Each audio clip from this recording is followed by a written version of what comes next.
Today's podcast is brought to you by Audible.com. Get a free audiobook download at audiblepodcast.com/Sorgatron Media. Over 75,000 titles to choose from for your iPod, iPhone, or MP3 player. Just wait, just wait, just wait, just wait. Wait for the perfect time, then attack. Don't give up what you want, take it back. Wait for the perfect time, then attack. Do what you want. Ladies and gentlemen, Wrestling Mayhem show, and the only show this week where you're not going to find an interview with Charlie Sheen, but you are going to find an interview with Dave Lagana of iwantwrestling.com, Ring of Honor, here shortly. Fantastic interview. It's going to be fun. What up? But we are your Wrestling Mayhem show. It is episode 259. We've done this roughly 259 nights of winning, more or less. And with winning. And with us, of course, tonight on the couch, Chachi of Chachi Says. He's around. I'm here. This time tomorrow, he will be a proclaimed man. Yeah. I hope you're all ready. Yeah. I hope you're all ready. It is gonna be Chachi Day tomorrow in Pittsburgh. Official Chachi Day. Official. So I already got permission to leave work to come see it. That's awesome. right. That's right. So, Brothers, lock up your Jonies. let me be the first to wish you a happy Chachi Day. There you go. If you're watching us live, find us right here. I want to try to stream Justin TV from my phone as long as they allow me. I don't know the rules of City Council, so It streams. They stream it on TV. So I can't imagine why I couldn't. They stream it on TV. So- Stream it on Webpage. TV? Isn't that redundant? Shut your whore mouth. use their That's a old broadcast TV at that point. methods As opposed to streaming it and on your magics. face. They call Yes. that shit a broadcast. And also with us straight out of that's not out of the Bronx. Wherever he is, DJ Lunchbox, because I didn't prepare anything for him. Say something with him. Hey, that's all right. Yes, I am DJ Lunchbox, and listen, I want to kick things off with a boom, all right? Charlie Sheen has gotten me inspired, all right? And I am going to lay down a challenge, all right? Now, guys, I want you to bear with me here, because this is some huge shit, all right? There's another podcast out there, and it's known as Comedy Death Ray. It's a hilarious podcast, fantastic. If you have time, after, of course, listening to ours, go and listen to theirs. Scott Aukerman is the host of that show. He also has wonderful guests, Mike Birbiglia, and the cream of stand-up comedy, all right? Now, Scott, he had a catchphrase. What's up, hot dog? The greatest catchphrase in the history of the world. It's amazing. It's absolutely fantastic. I love it. You love it. He does not love it. He retired that shit. He doesn't want to use it anymore. So I say, Scott, we've been at this for 5-6 years, something like that, for fucking ever. We're veterans. We know what to do with a good catchphrase. So give us what's up, hot dog. Give it to Papa Lunchbox. Papa Lunchbox will take what's up, hot dog. Off What's your up, hands. hot dog? I know, right? It's the shit. But here's the catch. I will take it by any means necessary, Scott Aukerman. I am dead serious about this. I want What's Up Hot Dog to belong to DJ Lunchbox. If you don't want it, if you want to discard it, I'll pick it up. So everybody listening, I want you to go to earwolf.com/contact. Earwolf.com/contact. Send Scott Aukerman messages telling him, demanding him in mad Charlie Sheen fashion to give up What's Up Hot Dog to DJ Lunchbox of the Wrestling Mayhem show. Make him aware of it, and let him know that Tell him the first one's free. free, the second one goes in your mouth. Lunchbox. Second one goes right in your mouth. Lunchbox. I'm an F-18, bro, and I'm coming for you, Scott Aukerman. Lunchbox. What's up, hot dog? Oh, Lunchbox. Chachi. Thomas Jefferson Lunchbox. I thank you for that presidential speech and everything. But why don't you just start using it and take it? Oh, I'm gonna, because it's much more fun to try and annoy and then talk to Scott Aukerman of the Incredible Comedy Death Ray podcast. Okay, that's fine. There you go. What's up, hot dog? Also with us, What's that up, was hot the dog? longest. What's What's up, hot up- dog? what's In up, the hot Bronx. dog? Mad Mike, how you doing? You know what, Sorg? I'm sick and tired of pretending that my life isn't perfect and bitching. What's up, hot dog? Son of a bitch. All right, and for that, you get moved on. WrestleFan out of Corpus Christi, Texas. How are you doing? I am doing something. Where did the link go? Where did the link go? Shit. I'm doing great and bullshit.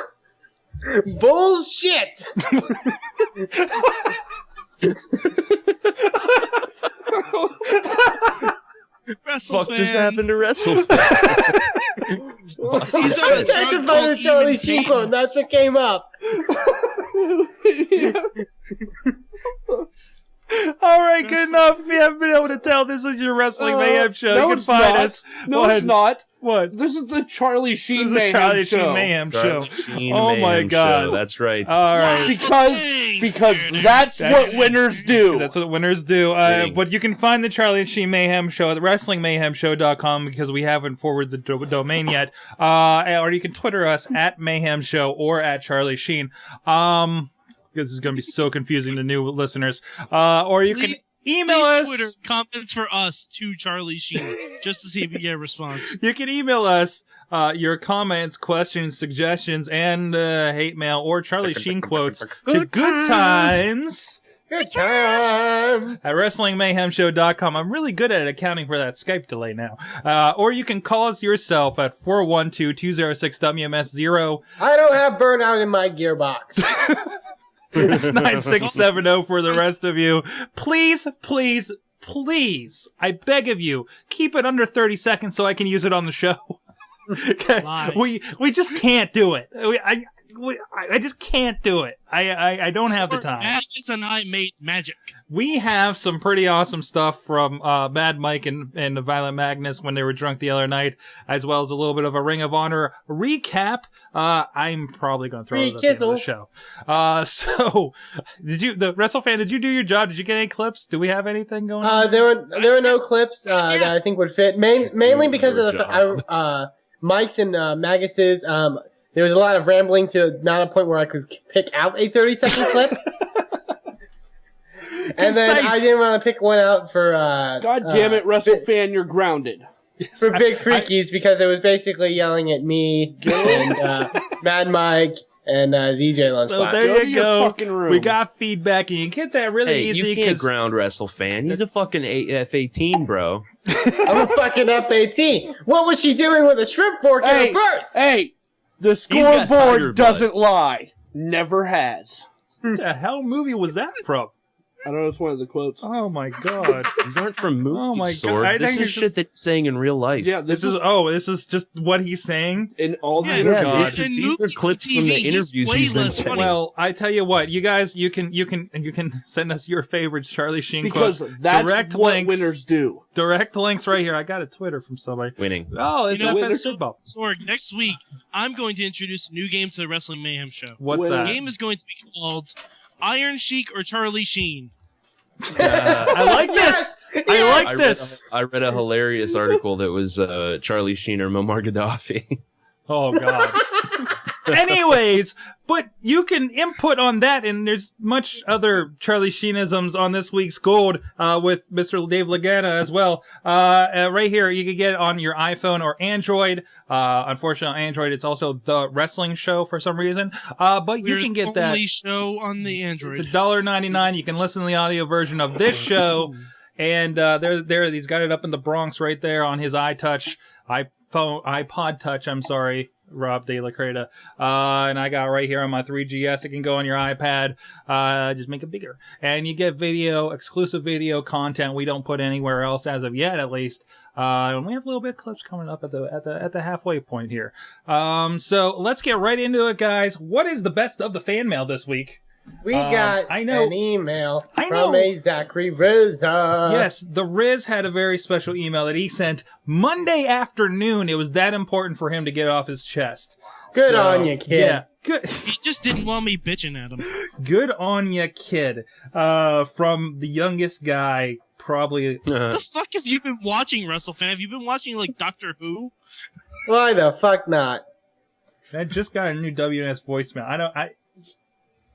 For realies? For realies, What? like it came Oh in. my god! It came in 8 minutes ago. If somebody can mute and see if that's worth bringing up. Somebody is actually listening. Somebody said, and- yes, I will voicemail those people. You know what? Like While you're right reading now. your voicemail, I will check and see what this voicemail is. Please do. Please do.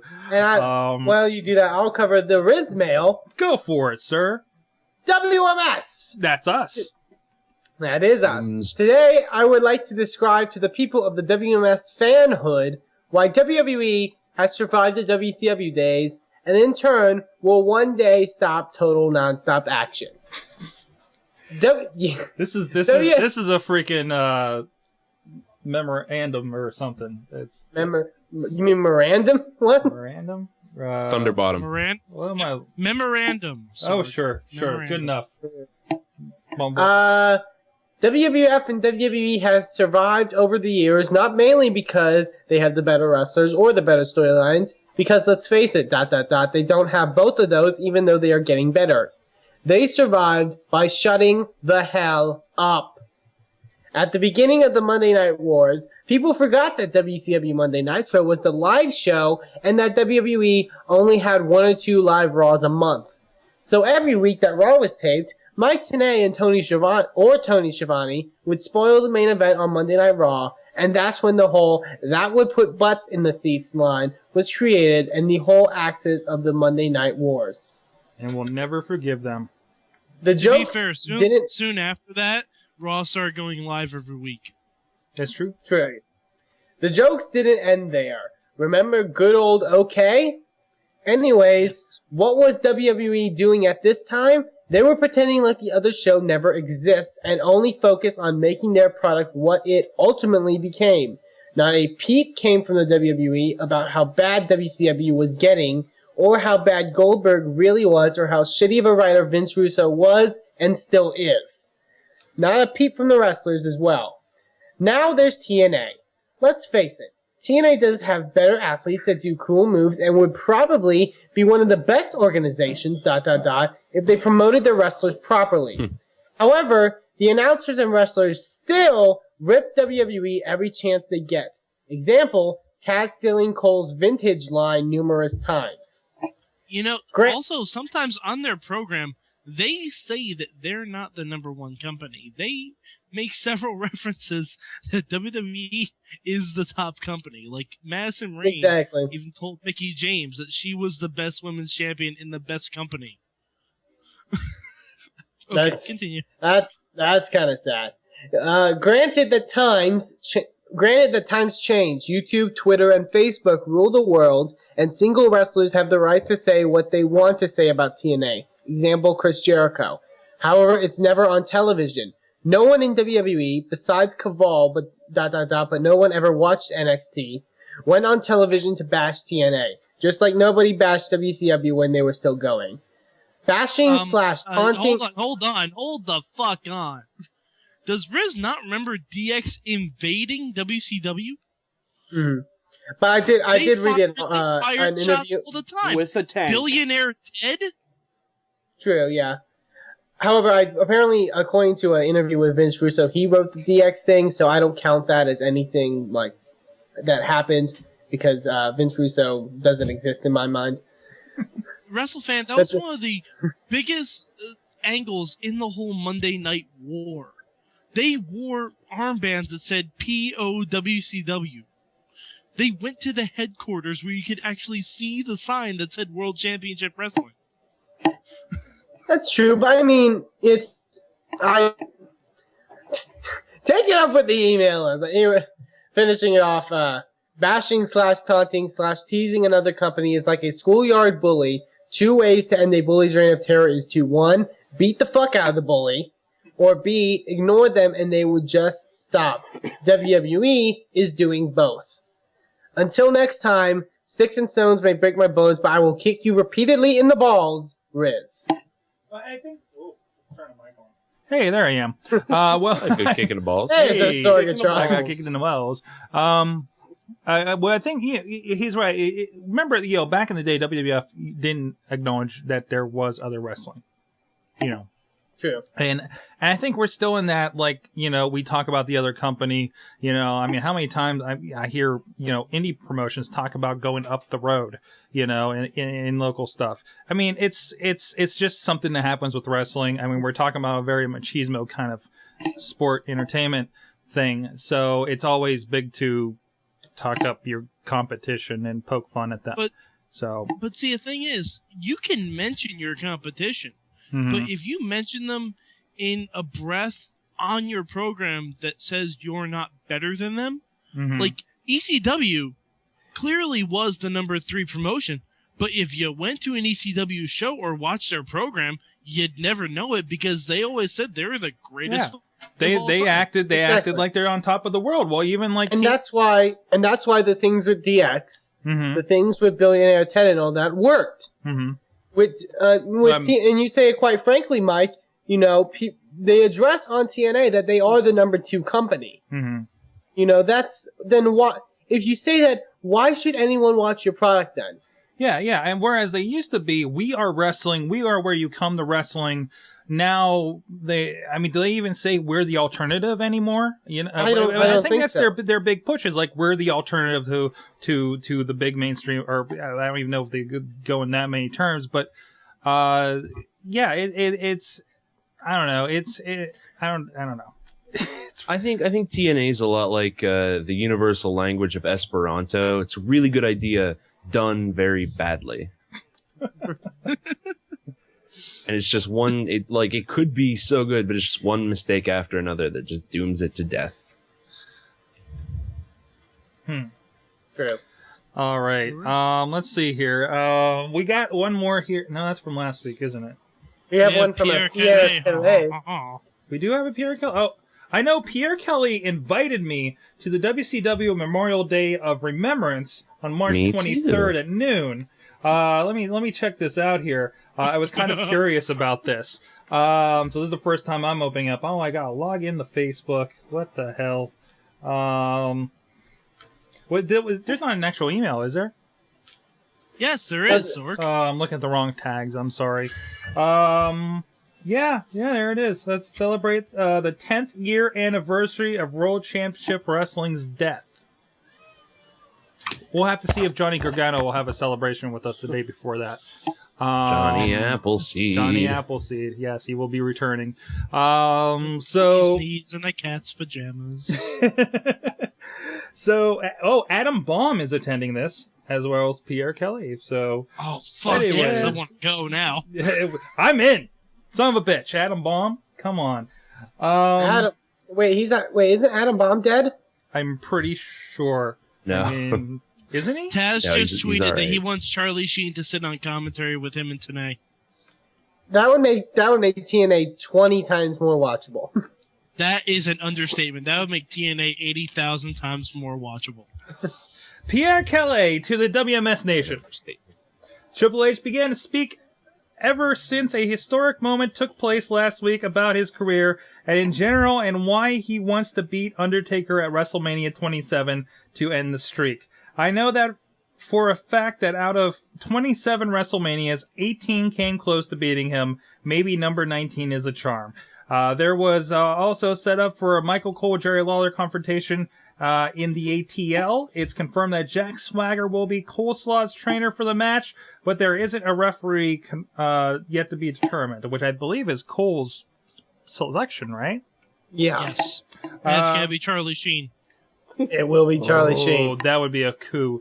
Back to the promo. Too bad they already put the hosting position to The Rock. With all these Charlie Sheen references, we really have to name the show #winning. Well, no, hashtag winning, hashtag I want wrestling. The most appropriate thing. There you go. I lost my spot. Oh, back to the Triple H promo we talked about. The Mayo Man named Sheamus attacked him and the promo was over, but Evan Bourne came in to stop him from being a casualty of him at Extreme Rules last year. Way to bring that full circle. For the match, Evan knocked him out in all of a 28-second match. Welcome back, High Flyer. We missed you. Also, the Viper went on to take Michael McGillicuddy's walkie papers out of the Nexus. And in the main event... That's not true. Michael McGillicuddy's not out of Nexus. He just can't accompany Punk to the match at Mania. Or have motor functions. That too. It was the Mrs. Knight in a steel cage, but before he did, he knocked Daniel Bryan, giving revenge to what happened at Night of Champions last year. But What? Super Cena, hold okay. on. But Super Cena used his powers to not only win the match, but took Alex Riley and his high school jacket out with a pink slip. Wow. It makes me wonder, how come some of the younger talent here in the company are buried? I just want to know. See you guys later. And remember, March 26th will be the 10th anniversary of World Championship Wrestling's passing. Pierre K, a.k.a. Mr. Techwood Drive. That's not, well, actually, I got a that's little bone not to all pick. true. There I is got a this little bone to company pick called with TNA. Mr. Pierre Kelly here. Okay. All right, don't give me this fucking. Why's the younger talent getting buried? Fuck that and fuck you. Have you not been paying attention to wrestling for the past, I don't know, 2 fucking years? They've been pushing younger talent like nobody's goddamn business. So two young guys lose a match on Raw. Big fucking deal, man. They're not you can't say, oh, they're burying the young guys. Fuck that, all right? Yeah. You have to lose. You can't win every goddamn match. Otherwise, you have, debacles like Goldberg, all right? Mm-hmm. They're not burying Well, young guys. LB, They're pushing them. LB, you can admit they're burying Sheamus. Yeah. fuck cares about I Sheamus? kinda, that was kind of bad. It's like what they've been doing with Ted DiBiase. Mm-hmm. But like, you can't say they're burying Michael McGillicuddy. You really expect Michael McGillicuddy to beat Randy Orton? No, of course Okay, not. let's be honest. Sheamus is still getting out there every single week, making money and getting TV time. Who are they really? You know who got buried? You know who really got buried in the history of the WWE? Fucking Brooklyn Brawler. He got buried. The Repo Hey, Man. he got a win over Triple H. Repo Man, you're right, that's true. Repo Man got buried. You know who got buried? The Undertaker. Oh, more than once. Yeah. That was horrible. That was. Yeah, that was bad. You know who else got buried? Katie Vick. Ooh. Oh. Before she got raped. Ooh. By the, Oh, whoa. by the way, Sorg, the Dickin'. voicemail is awesome. Oh, is it? Son of a bitch. Okay. The voicemail is like 5 It's like 5 seconds, and it's awesome. All right, we'll bring it up here. Anything else in the mail that I missed? Because apparently I'm not good at these last minute ones. That is all the. I believe that is all the. Well, no. We do have an email from Robert Snyder, the AON report. All right, real quick. Basically, well, he did post a video. I don't think we're going to show it because I don't know if we have the capabilities. No, we don't right now. AON's a recap of the year at AON. I'm going to start here. Match of the Year promo from Colin Blair saying that him and the other 2 wankers are going to win Match of the Year. It doesn't matter who was in the match because he won it anyways. Psycho Fusion cuts a promo in the boiler room where he says he's got a surprise for C4 that he won't see coming. Okay. He then starts to take off his mask and the lights go out. The camera pans down to the floor where Psycho's mask is laying. Psycho is gone. Predictions and the card for Extermination. ISP and Gnostikov versus the Psychotic Assassins, Ryan Field and Manchild. They picked ISP and Gnostikov. Zach Rain versus NJ Syndicate for the #1 contendership for the TV title. They picked Zach Rain. C4 versus Psycho Fusion. They picked Psycho Fusion. Shane Malice versus Shane Malice versus Marcus the Nomad Cage. They picked Malice in a squash.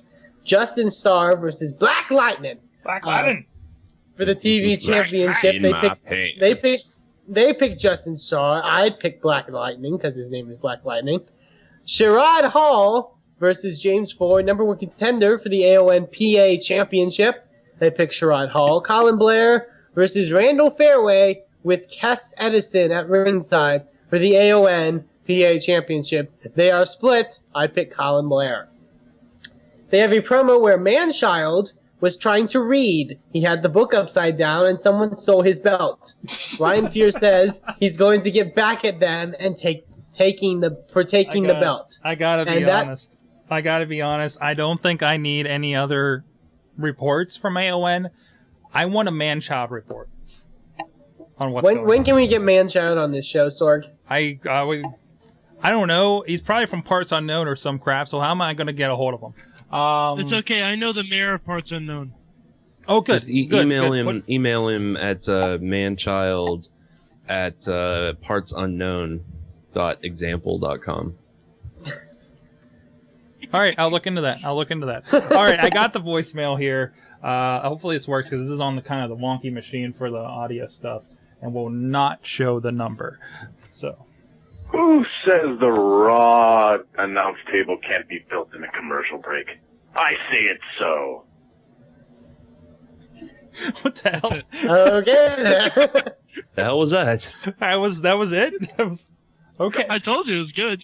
Okay, on that note, I believe that is kind of weird that they did break the announce table at the beginning of the show. Yeah, that's true. That's good. That's nice and concise. This is how we want it. That's good. That's good. More of this. I told you you'd like Zorg. We'll play those all night. No problem. Keep them nice and short. Rest of you go to the back of the line after the credits. Back of the line. I can't help. We were drunk. You were drunk and left like 2.5 emails. 2.5. And we listened to them in the morning and we laughed our asses off. Ladies and gentlemen, we're here. Of course, our guest tonight, Dave Lagana, producer of Ring of Honor on HDNet and proprietor, I suppose, of iwantwrestling.com and former writer with WWE. How you doing tonight? I'm doing great, proprietor. That's great. I don't even know how to spell that, so we're off to a rolling start. So that's why I didn't try to put it. But otherwise I'm great. Excellent. And the mysterious Dave Lagana, and no picture, no video. Mm-hmm. We just got a question mark. So everybody here, we'll just put the question mark up when you talk here, because I couldn't get the picture over. But there you go. You just gotta imagine with your mind. That's fine. Yeah, I don't think I even made an appearance on the video blog I made from the internet pay-per-view. I like to be faceless. I'm like Sin Cara. I'm faceless. So. Your hand's in there. That's about it. Yeah, it's my hand. So, or is it? Ooh. Oh. Mysterious. Ooh. And if people haven't fallen asleep already, they're about 2 minutes away from. So let's rock and roll. All right, let's get right into it. First thing, of course, you're a former WWE writer. Can you familiarize with about what period were you in with the Fed? I was literally my first day in the company was the day the NWO debuted on that No Way Out pay-per-view, and my last day was the day before the Royal Rumble that John Cena came back and no one knew. So that was 6 years, basically 2002 to 2008. We were at that one. That is a momentous occasion for us. I have to kick things off with a question immediately. So Go ahead. I'm sorry to take the reins of this interview so quickly. Go for it, pal. In a revolving door kind of place, WWE is known for its writers coming and going so quickly. How did you? What do you owe to your longevity with the company? Large bribes, bagels covered in chocolate, and no, I'm a big believer in hard work. I'm a big believer in learning from people around you. I have my fans and I have my non-fans who were there. I think I've given the number before. Brian Gewirtz and I sat and did the numbers once. It was something like 50 people in 6 years that kind of came through that department. But that job, like a lot of jobs, is not meant for everybody. There's a reason people go to medical school to become doctors. You know what I mean? There's no real school to become a pro wrestling writer. There's a lot of stuff you kind of need to know about yourself before you get that job. And, it's a job I learned a lot about myself in, and I feel like I grow as a human being every day I work in pro wrestling, kind of how to deal with people and everything. So my longevity there, one went for a lot of hard work. I think a smidge of creativity, a deep passion and love of wrestling, and, just being flexible. I think a lot of people have a lot of ego when it comes to themselves and in pro wrestling. It's understanding your place in the world. It's to quote The Rock, know your role, pal. And I knew mine was to just do my work and not ever look for credit. The most interesting thing, of course, I'm a big fan of the podcast, I have to say. You have a lot of other WWE writers on there, and one of the most fascinating things I heard recently on one of your episodes was about the kind of like social ecosystem that happens there amongst the writers. One guy you had on there was talking about how these guys don't usually have friends outside of the production, it seems. Can you speak a little bit to that? Yeah, it's a very time consuming job, and I get a lot of I've gotten a lot of feedback. Twitter's been a very nice thing to me, which is twitter.com/@Lagana, or my alternate Twitter name @Charlie Sheen is my other one that I have been just started up. It's a good start. Good start. Yeah, it's good. Yeah, that's me with Brie Olson also. But no, it's a hard job. You're gonna have to spend a lot of, and people are like, well, do you think the environment is not good to foster creativity? Well, it's the environment that the chairman of the board has. So, and he works hard. He's at that office all the time. Do you know what I mean? He's there 12 hours, 14 hours a day. That's what I mean. I bring up about working hard. He demands that you work hard. And if you can't stomach it, if you have a girlfriend who is needy, then she ain't going to like it. So, I mean, I had one girlfriend in the 6 years that I worked there, and it didn't last very long, and only lasted as long as it did because she worked there too and she understood. But, if you have any part of your life that needs your attention on the outside, it's very hard. And, people have kids, people are married, and it just comes to be a question of, do you want to put your life through that? And is it worth it? And for me at the time I was 26 when I went to work there, and now I'm not. And, it's just, I don't think I would go back under the same circumstances unless the system changed. I love the work, and I never turn down work when it comes to working hard, but the system is exactly the same there today as it was before. And I don't feel like that is the kind of environment. I'd rather investigate something new like the website and working with a company like Ring of Honor or any company that is looking for a chance to expand themselves. I'd love to be able to lend my expertise to. And that's kind of the work that I'm looking to do now. And that seems to be the biggest thing from, people that seem to be, well, at least from what we see in the news, as fans of it, the people leaving seem to be going to TNA's greener pastures for a lower work schedule and seemingly, I guess, less pressure. It seems to be the perception, at least. Yeah, and I've never worked there, never had any real serious discussions with anyone there. I don't know how their work schedule is. I'm sure, the guys who travel do it. I'm sure the TV people would say, hey, we got a really hard pressure schedule. You know what I mean? I know my editor at HDNet, he's worked 60 hours a week. It's just him, though. The production staff of ROH is 3 people. As far as the TV show goes, it's me, a producer, and a great editor, Andy Edwards, who knew nothing about wrestling, but said, hey, teach me. And he's gotten it so great. And it's such a shame the show is ending because he's become the number one. All the great videos that you've seen kind of on the pay-per-views and all that stuff, he cut them. I produced them, but he did the man hours and went through my manic, silly notes of, well, can we take this one line out and put this in? And he makes all that stuff fly, and it's going to be a shame that he's not going to be working full-time on the product anymore. But, it comes down to the amount of time you want to invest in yourself, and that's, to me, the number one piece of advice I give any wrestler, anyone that works in any job is, what are you investing in yourself? If you go to a job and do a job for somebody and,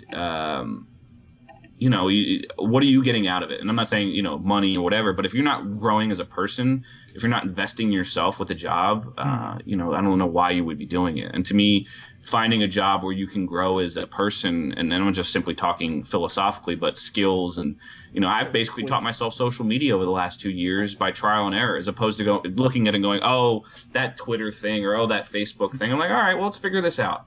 And I am no expert, but at least I feel like I can figure out ways to utilize it to the best possible way. And that's what we've done with Ring of Honor. Is the production budget is about the marketing budget is about as expensive as a AAA battery.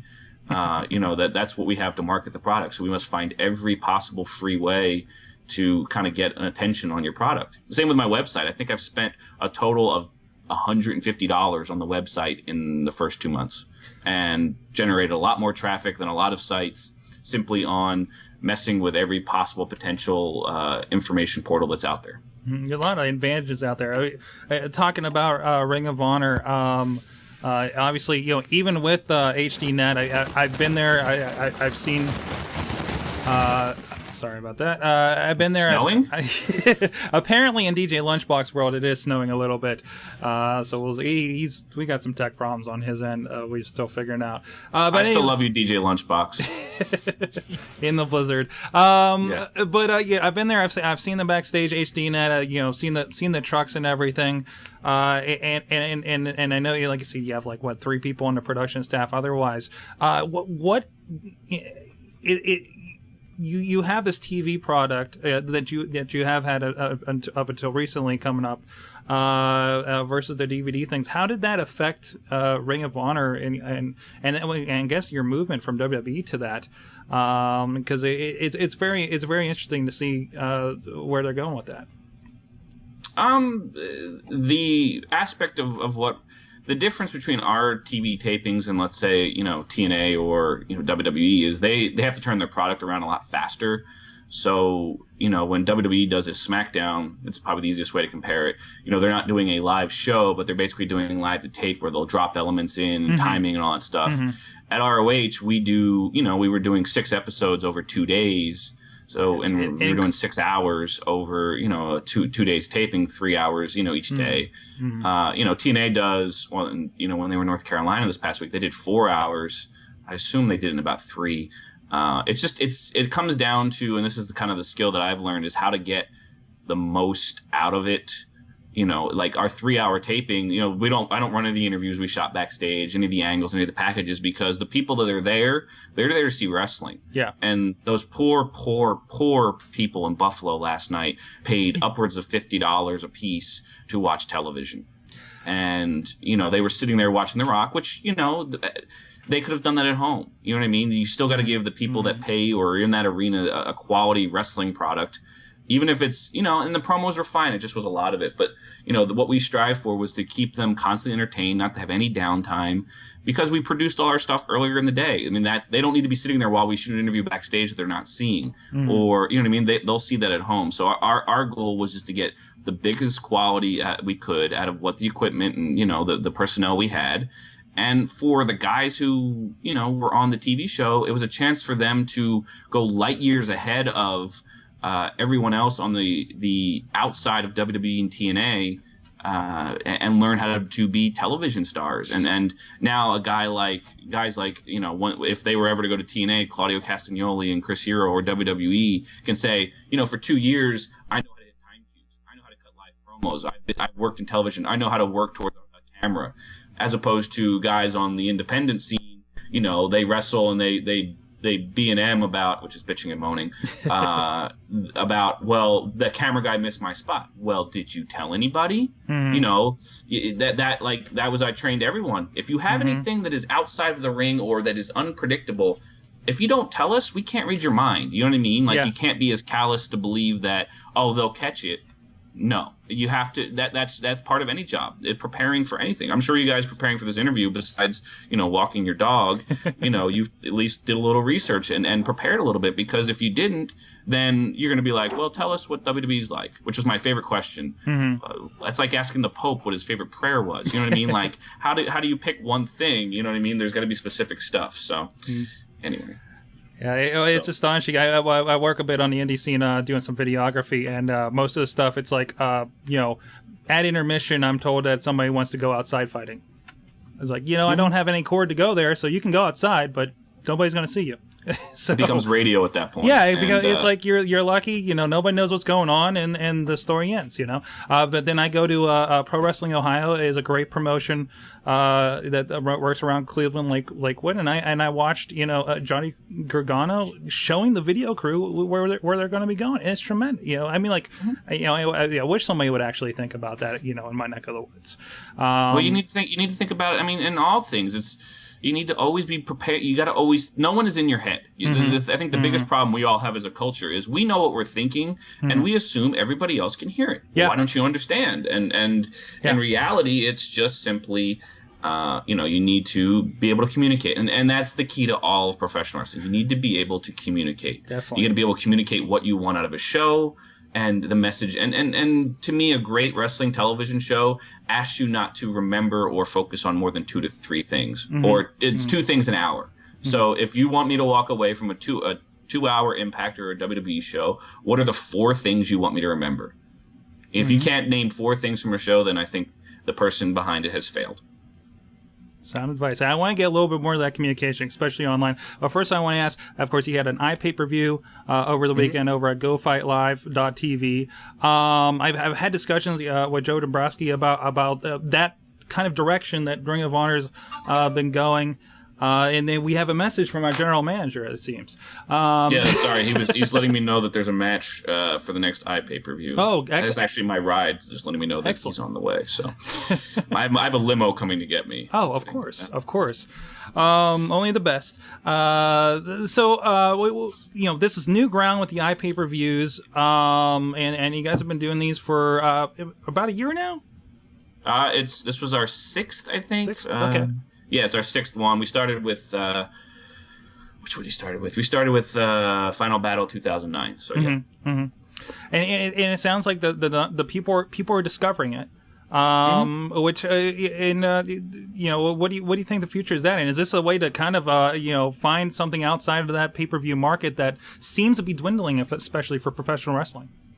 I think people will always want to spend money to be entertained. The question is, which portal are they going to do it? I follow a really good company on Twitter. It's at Digital Royalty. If we just Google Digital Royalty, they are the people that manage The Rock's social media. They're the people that manage Dana White's social media. And the head of the company twittered, good social media, and I'm going to screw up the quote, is basically providing the content wherever the people are that want to digest it. Exactly. And if you're not on Twitter because this, or you're not utilizing it correctly, if you don't have your videos on YouTube, if you don't have a podcast, if you're not providing content wherever anybody is getting content, within reason. Now, Ring of Honor isn't on regular pay-per-view because the upfront cost for that would sink a company like Ring of Honor if it doesn't succeed. But internet pay-per-view, the costs are so ridiculously low. Basically, your show is an internet pay-per-view, just you're not charging anyone for it. You understand? Like that. We're insane.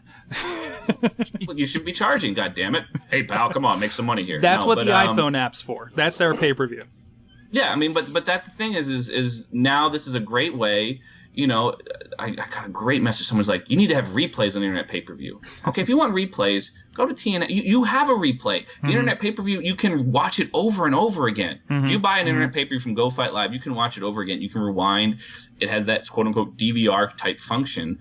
You know what I mean? This is a different type experience. It's almost like you're there live with a better seat. And it's a great thing, especially for the cost. What's TNA cost? $35-$40 in a pay-per-view. WWE's $55 if you want an HD. Yeah. Our pay-per-views are $15. I think they should be more. I think they should be $20 for what we're really giving everybody, honestly. And I think that's the right price for it. And Roku is actually supposedly be carrying Go Fight Live for the live pay-per-views in the next few months. I know the VOD, if you have a Roku, they have a channel on there. If once you're logged in, you can actually watch, I think you can watch the Ring of Honor pay-per-views. And they become a great partner.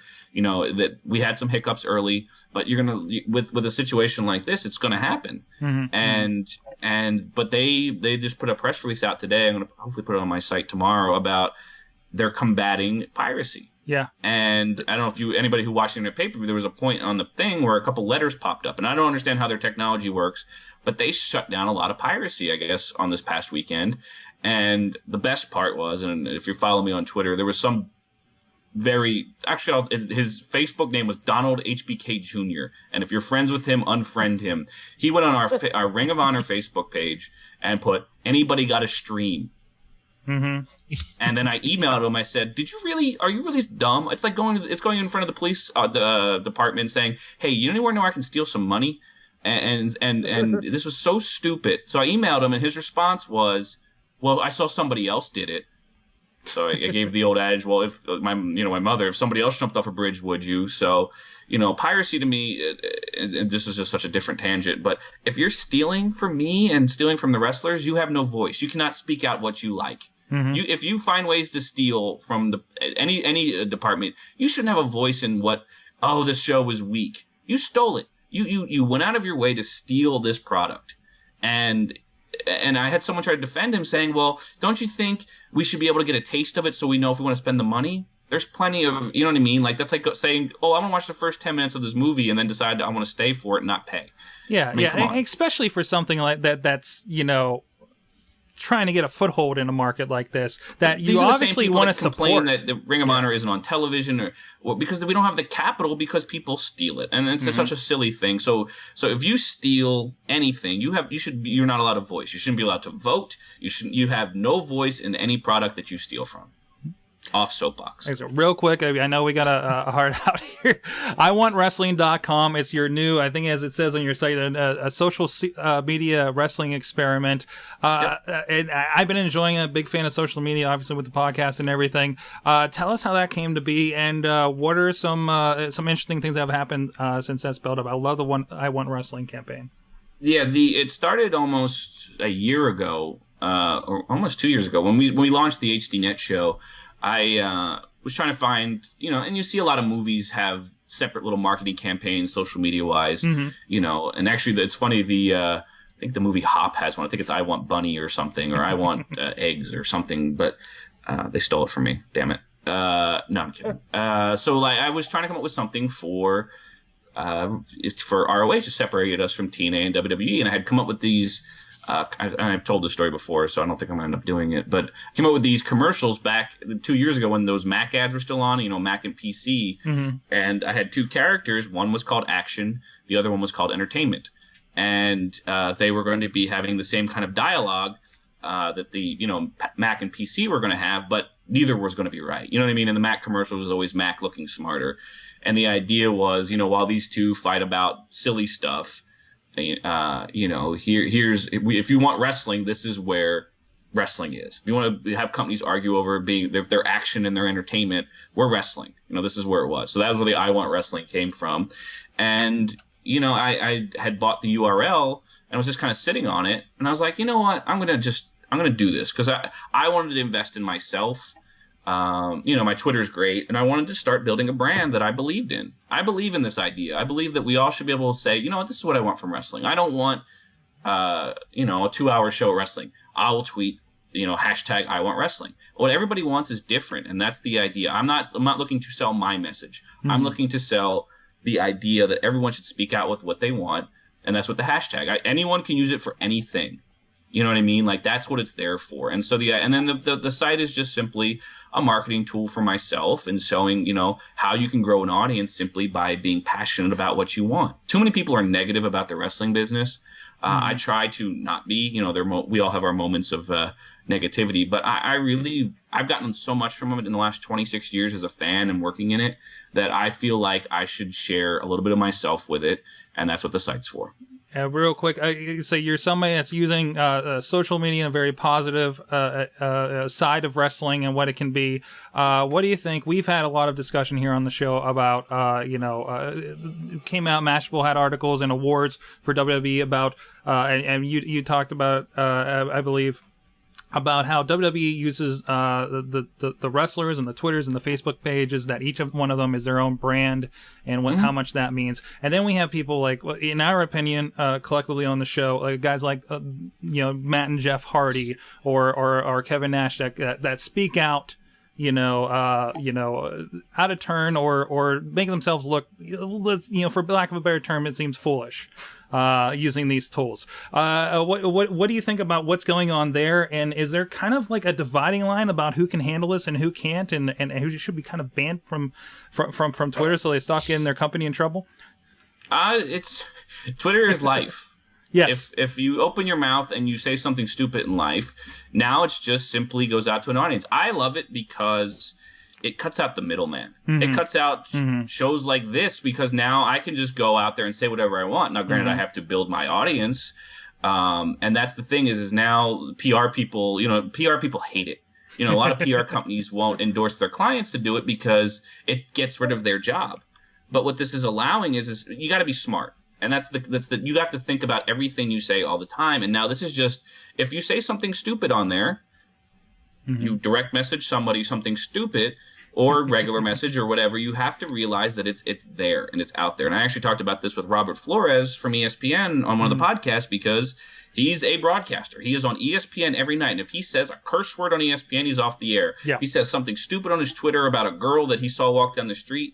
So just it's a great life lesson for yourself. And the talents out there are brands. Kevin Nash is a brand. Kevin Nash used Twitter and social media and websites to get people excited about his return to the Royal Rumble. That was a win. You know, Matt Hardy got people excited for him to go to TNA, but the problem was I felt like his debut was handled improperly as opposed to The Rock. There was no peak for his return. You know what I mean? It's all kind of, and what's nice about it is it's a constantly ever evolving thing. Charlie Sheen hit the sweet spot today. He launched his Twitter in the middle of this great publicity, and let's look and see how many people Charlie Sheen has on his Twitter in one day. Let's see. I'm typing. Charlie Sheen is at 286,000 in under 4 hours. Holy crap. Wow. Now, if he would have launched his Twitter 3 weeks ago, it probably would have slow drip. But he is on the minds and hearts of everybody. And now he is, and I don't agree with anything that he's doing. You know what I mean? Like, whatever is his story. But he is out there publicly, and he is hitting when it's hot. And this is the thing, is he's trying to create momentum for himself, and he's cutting out the media that's covering him. Now people can get exactly updated from him right on social media. That's a great power, and it's also a great responsibility. And it's something that, you know, I learn and struggle with on an everyday basis, trying to think about, you know, how to entertain people, how to get, you know, how I feel. Oh, this is going to be considered negative, or how to make somebody be entertained. That's why I tweet during Raw. Is like, I just tweet what I'm feeling. And, you know, 9 times out of 10, I'll get somebody go, I just thought the same thing. Or, oh, that's stupid. Why would you say that? Or, you know what I mean? It's conversation. And I think we don't converse as much. And this cuts down conversation as far as I'm concerned. But at least it's a different type of conversation. Excellent. Right. I really want to have you on sometime when we can have a longer conversation. I think this is fantastic. But I do want to get one really quick fan submission. Let's see, on Twitter, ironically enough, at Chris Riddle asked if you can do a good Kevin Dunn impersonation. I'd rather not even bother. Okay. You can ask another question. Kevin Dunn is Kevin Dunn. Kevin Dunn's a very rich man. Me making fun of him does not affect his bankroll at all. So, Fine enough. you can ask another question. All right. Well, Wyatt asks, would you consider replacing Vince Russo on the TNA creative team? I'm open to working wherever people feel like my skills are would be best used. TNA, Dixie Carter, we always have an open line to you and our suggestions, and I think you need to go to iwantwrestling.com and contact Mr. @Lagana. And what's funny is her, you know, I'm friends with Andrew Goldstein, who works at Spike TV. He created the name Formerly Creative, 2 years ago. When we had lunch one day as an idea for, he had it as a full website, which I felt like was a little small thinking. But he said, I'm push. He did a podcast with Dixie that I have on my site. You know, I have it linked on. It's the top story right now on I Want Wrestling. You know, because she's speaking, out about her show on Thursday. So I like Dixie. I think she has, to run a company, you have to be smart. I mean, and you have to be able to I'm trying the best way to say this. You have to be a leader, and she's leading that company. And they haven't, WCW crashed and burned in under 2 years. She's led the company for 9 years. Have they been as profitable as they should be? No, but she still is in charge of that company. Until you have to lead, you don't know the pressures of being a leader. So, you guys can ask a couple more questions. I have a few more minutes. So. Well, let's see here. I'm waiting for a text. Once the general manager texts me, then I have to go. So. The rest of our peanut gallery have any questions here? Come on, DJ Lunchbox, the dog. Let the dog answer a question. The dog would probably not be as pleased, but I do have a question because I've seen the past ROHI pay-per-views, and one thing I think that surprises me the most out of anything is the fact that, and we kind of mentioned this earlier, the ability to produce a very, in my opinion, very professional show on your end. When in the case of ROH on HDNet, when you're producing it out of the ECW arena. Or in the case of the pay-per-views when you're in Manhattan or in a gym in like Chicago, do you find it difficult to be able to have high production for an independent wrestling show? I'll give you my independent wrestling. Independent wrestling is like independent movies.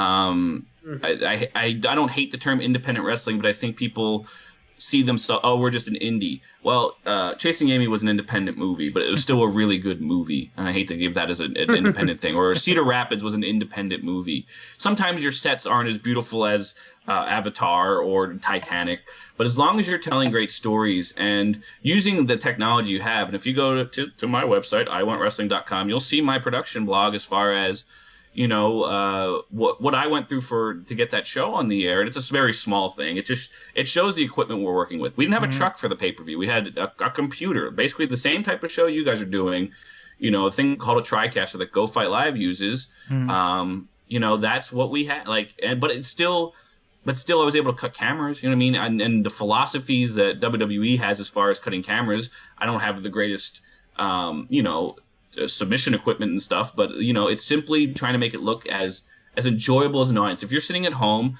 you want to see a close-up of a guy when he's selling. You don't want to be on the wide shot. That to me is the philosophy. And I watched a couple other internet pay-per-views, and I find the cuts to be lazy. I find the announcers to be talking move when I'd love to know why that guy does that move or what he's attempting to do. It's simply trying to tell a great story like a great independent movie or like a great movie. That's the philosophy we go with the ROH shows.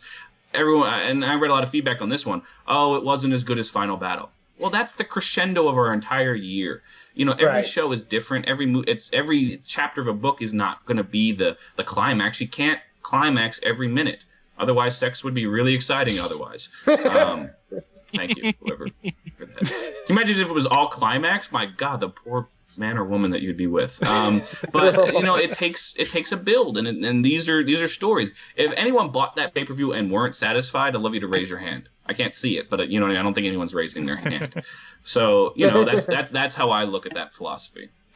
From the chat room, Dr. Scooter, AJ, that's been here on the show previously, is asking what do you think of Google and YouTube trying to get into live sports streaming? There's been rumors about the NBA and NHL potentially being streamed in YouTube in the near future. It's the equivalent to me of the leap from radio to television and the leap from television to internet. It's just it's the next step. Nobody had cell phones 11 years ago. I mean, people did, but not as rapidly have they become. It's just another portal. It's just another way to communicate. I think it's great because I'm sitting here watching NBA TV, but man, I hate DirecTV. You know what I mean? Like I hate paying $70 for all these channels. I want to be able to, like with the internet, you can get whatever you want departmentalized. If you're Charlie Sheen, you like Brie Olson, you buy the Brie Olson channel. You know what I mean? Like you buy what you want. If you like Ring of Honor, you buy the Ring of Honor internet pay-per-views. You don't have to buy TNA. You don't have to buy WWE. It allows you to have more choices. And it does feel like it's being chipped away. I went without cable for several months, and really the reason I went back was because Monday Night Raw is not online legally, at least, and the Penguins NHL. And football was on there for the most part over the air. And the ones that aren't making it easy are going to lose out, I think, in the long run. That's why I love the internet pay-per-views, and because it allows Ring of Honor to be live. We are a live culture. Charlie Sheen is and I hate to keep harping on Charlie Sheen's a live story. This is not a story you want to. It's not a story you want to be following 2 weeks from now. Yeah, you want to be following it as it happens every day or every minute, because this is just simply what people. The water cooler is gone. Twitter is the new water cooler, and it moves a lot friggin' faster. Nice.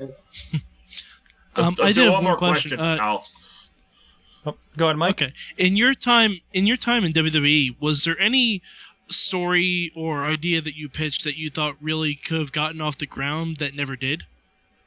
I think Funaki is world champion. I'm kidding.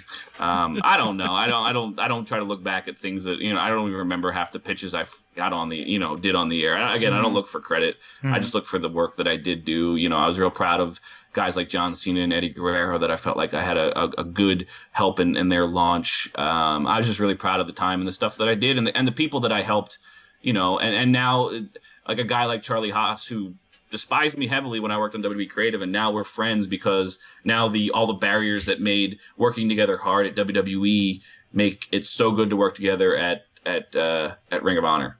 So I'm happy for any opportunity I ever had, and ecstatic about the opportunities I have now in life.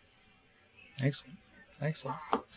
So, are you out? Is the limo arrived yet? I'm gonna go. I gotta brush my teeth because I feel like I should be fresh and ready for my evening out. But I appreciate the time with you guys, and obviously, when we can do it again. And please send me a link, and I'll send this out. I want to see what y'all look like, and I want to see what the dog looks like. I'm curious about this dog. Geez. I don't know. Can we hold the dog up? Is it a large dog, WrestleFan? She's very heavy, and she'll probably WrestleFan. Not anything that's on my desk right now.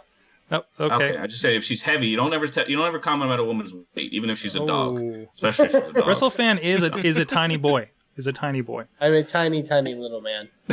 He learns about women every week, so that's another rule for you. There's a great actually in the podcast I'm putting up in a few hours tonight with John Carl. We actually talk about the book that helped The Miz get better with women, and actually has helped his confidence, and we feel is one of the reasons why he's so good at what he's doing now. So that's a little tease for the podcast that's going to go up today, and it'll be on iTunes tomorrow. So tremendous. Thank you very much, Dave Lagana. iwantwrestling.com. You can find out more about the next pay-per-view, at rohwrestling.com. Thank you very much. And ladies and gentlemen, here's a little sneak peek at Gold. We'll be right back.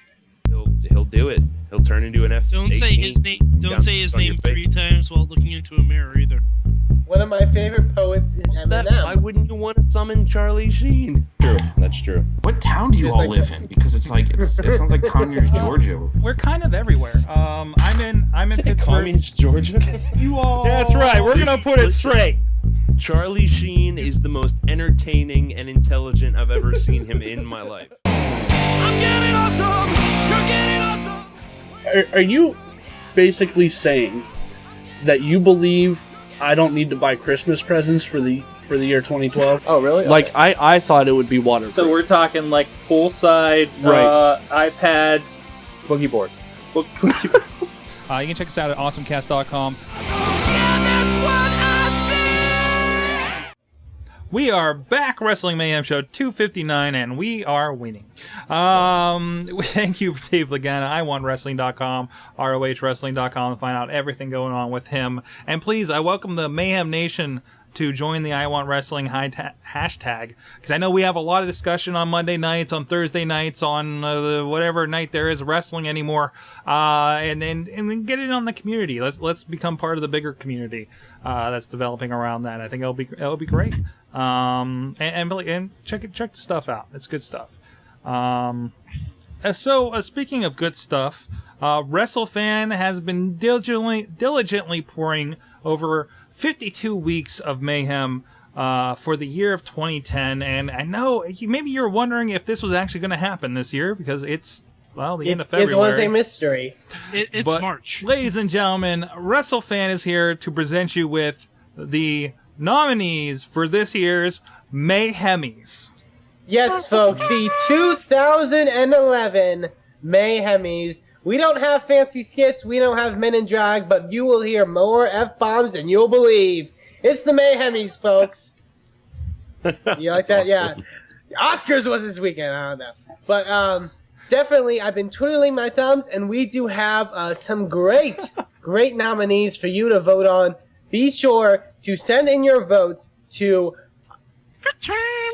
that thing at WrestlingMayhemShow.com. Good times at WrestlingMayhemShow.com. Send in your votes for the following categories I'm going to go through. We will be posting this at WrestlingMayhemShow.com. Potentially, we might. I'm thinking potentially we may set up a vote system like we did last year. So that's possible. A polling place. It's so fancy. We got a polling place.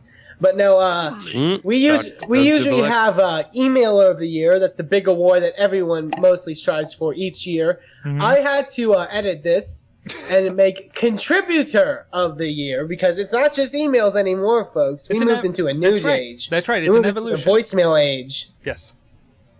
And the nominees for Contributor of the Year go to Riz, Pierre Kelly, Sean Burkhead, and Big Freaky.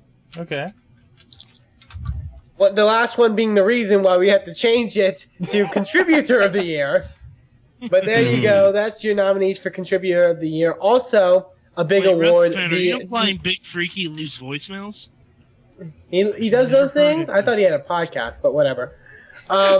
New Mayhemmer of the Year. This is a new award to celebrate those people that have made countless appearances on the Mayhem show. Maybe not live in studio all the time, but they have definitely been an influential part of the Mayhem show. Those nominees are Hot Wheels, Leading the Prince- way. Leading the Way, Prince Magus, The Riz, and finally AJ. And once again, you can vote for those at good times at WrestlingMayhemShow.com. AJ needs a cooler name. AJ definitely needs a cool name. Because we go with, it's like Hot How Wheels, about Dr. Scrooge? Riz, Violent Magus, AJ. AJ. AJ. Styles with a Z, apparently. But now, and then we move on to Best On-Air Talent Award. Now, I'm not going to hold any favoritism to this award, but the nominees are the Sorgatron, the DJ Lunchbox, the Mad Mike, and yours truly, the Wrestle Fan. So please also vote for that. Good times at WrestlingMayhemShow.com. We then move. Wait. Oh, no, wait. Wait. What's the category? Best On-Air Talent. Remember, this is for 2010. Yes, you officially started here full time again in 2011. So you were automatically nominated for. I own the show. Okay. We'll do that again. Well, that's another category. I win. Winner. You're Just not winning. eligible, Josh. because We went that's- over this last year. That's what winners do. Doesn't count if you do it here. Next one is an award that I enjoy every year. Countless nominees for this award because we have the award for Best Interview of the Year. And I look back at all the interviews for 2010. It was a stacked group of people. We had a total of over 20 interviews this year. Absolutely amazing. Hopefully with more to come that can be nominees for the same award next year. But I'm going to start it off from WMS 202, Johnny Gargano. From WMS 203, Ryan Mitchell. From WMS 204, Marshall the Bull Gambino. From WMS 205, Cody Deaner. From WMS 208, Lightning Mike Quackenbush. From WMS 209, Jason Gorey. From WMS 210, The Best Around. From WMS 211, Chris Maverick. From WMS 214, Jimmy DeMarco. For WMS 215, Sarah Del Rey. For WMS 216, Logan Shulo. For WMS 217, the interviews that were conducted at the Chikara Fan Conclave, which includes people such as Christopher Daniels, as mentioned, Mike Quackenbush, Daisuke Sekimoto, Bryce Remsburg, as well as others. Matt Cross, M-Dog, Gargano Matt Cross. again. Absolutely. WMS 220, Robert and Pam Allen, the writers of the Gordon Soley novel. WMS 221, Joe Dombrowski, Bobby Beverly, and Bobby Shields. Filmed live in Philly. Live in the Philadelphia. WMS 222, Puppet, the Psycho Dwarf. WMS 220. Don't vote for that, God. Oh, man, I know where my vote's going. Don't vote for that one. WMS 224, Butterbean. WMS also 224, SJK. WMS 227, Johnny Cashmere. WMS 229, Joe Dombrowski. WMS 232, Jimmy DeMarco and Michael Facade. WMS 242, Jerry Sags of the Nasty Boys. That was a good one. That was a good one. Awesome. That was Awesome indeed. interview. WMS 245, Jimmy DeMarco and Chess Flexor. And finally, WMS 248, the one and only Joe Dombrowski. You can vote for any of those nominees at goodtimes@WrestlingMayhemShow.com. Vote for your favorite. And also, the final award that I'd like to announce is a very special award, the Most Memorable Moment Award. Now, there have been a lot of memorable moments this year in the Wrestling Mayhem show. Some we might want to forget. Some others we might not. But still, this poll has 0 nominees. It is an open poll. So you can vote at goodtimes@wrestlingmayhemshow.com for any of the memorable moments that you feel were the most memorable of 2010. And remember, it has to be from a show in the year 2010. So keep that in mind when you are voting. So send in your votes all to contribute the year, new Mayhemmer Award, best on-air talent, best interview, most memorable moments to goodtimes@wrestlingmayhemshow.com, as well as possibly at wrestlingmayhemshow.com if we do get a poll up. And also including that night, during the festivities of the Mayhemies, we'll have also special awards being given out to other people that weren't in a specific category. Maybe you, Chachi. But definitely support the Mayhemies. Send in your votes and enjoy the Mayhemies, which I believe will be 2 weeks from tonight. I think that is the plan. We'll have it in 2 weeks. We don't currently have a guest scheduled for that evening. No, we don't. So I think that's what we're going to do that night. So we'll see what we see. The 2011 Black tie affair. Mayhemies. A black tie affair, gentlemen. Oh, yes, a black tie affair. Going to have to break that out. So, Yes. Fantastic. Well, let's get into it. I know there's a lot of anger. I think we got into it momentarily. Oh, God. Here it goes. Let's not go all night with this, guys, again. I make no promises. Who declared it a rant on the show notes? Before we start with the anger, can I say something that was really awesome this week, and then we'll get to the anger? Okay, go for it. On SmackDown this week, Dusty Rhodes turned heel. What? That wasn't crazy. It was amazing. Apparently, I need to watch the rest of SmackDown. Wow. And I'll say it right here. I'll just say it right now on the Wrestling Mayhem show. I called it. What? I called it last week. Not the Dusty Rhodes thing. I called it that at WrestleMania we're gonna have Cody Rhodes versus Rey Mysterio. All right. No one else thought it was gonna happen, but I called it. I gotta say, I agreed with you. Do you listen to me at all? I go in and out, Mike. I go in and out because it's Cody usually... got his nose broken. That's been a Mania match. Someone detracted me and said that wasn't going to be a Mania match. I forgot who. Who knows? Who knows? We've had such a revolving door here. Heel, folks. Dusty Rhodes the heel, and it's awesome. Has he ever He's been? not jucking and jiving anymore. He's never been a heel. No, Dusty Rhodes was a heel when he first started out, and he teamed with Dick Slater. Okay. And I know this because I had to log the Dusty Rhodes DVD. Wait, so is Heath Slater a second-generation superstar? Speaking. No, because gingers do not have parents. Oh, that's right. He's right. So, okay. Anyways, Mad Mike, I believe you marked this as a rant. No. I am the one who marked it. Oh! It's a Yeah, little I didn't ball mark of shit fury as a this rant. year. Week. Because I'm loosening it up.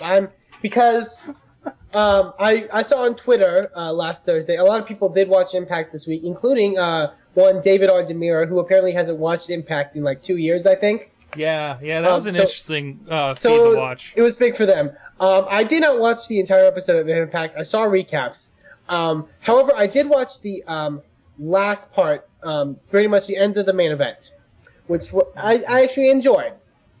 And we mentioned last week on the show, at the very end of the show, that this week on TNA, they were going to have an announcement that was going to change the face of professional wrestling. That's their words, not mine. Oh, man.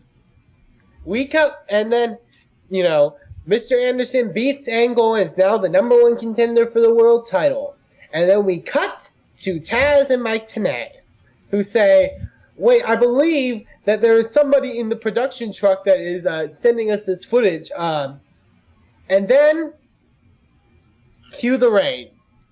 Oh my god. Cue the black boots. Cue the jacket. Cue the eerily similar font at the end, the little burning thing or whatever. Cue the font at the end, saying 3311. 3-4. Oh, you're right. So it's 3-3. You're right. I know, because I have the image burned into my brain.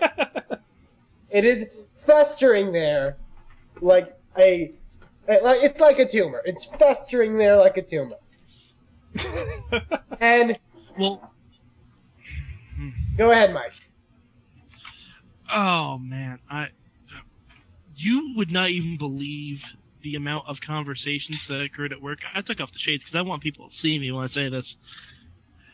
It's one thing to rip off concepts, because every concept has pretty much been done to death.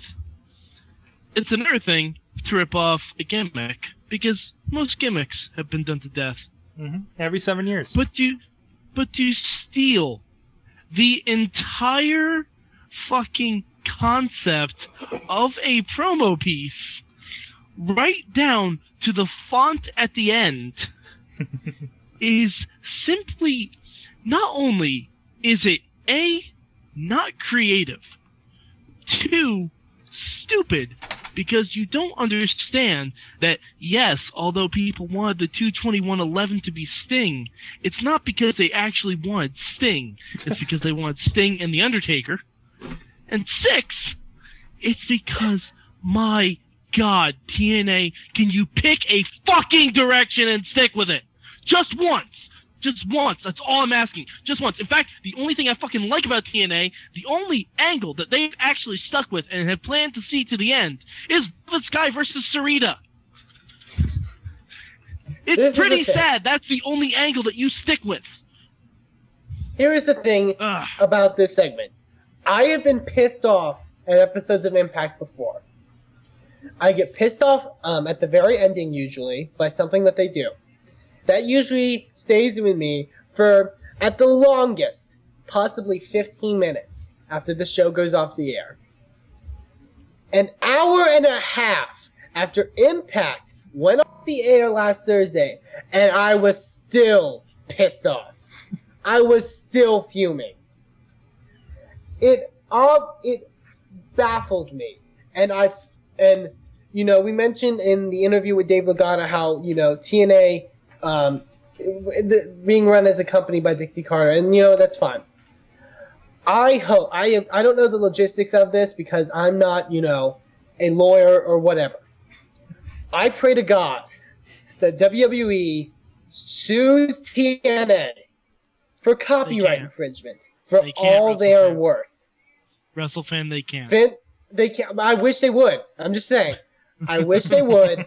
Please, WWE. In WrestleFan's hopeful world, kill them, and lay them at my feet. Because I am done. Basically, you want somebody to backhand the TNA. I want someone to smack the shit out of them. You want somebody to proverbially go over there, smack them on the hand, and say, "Stop it."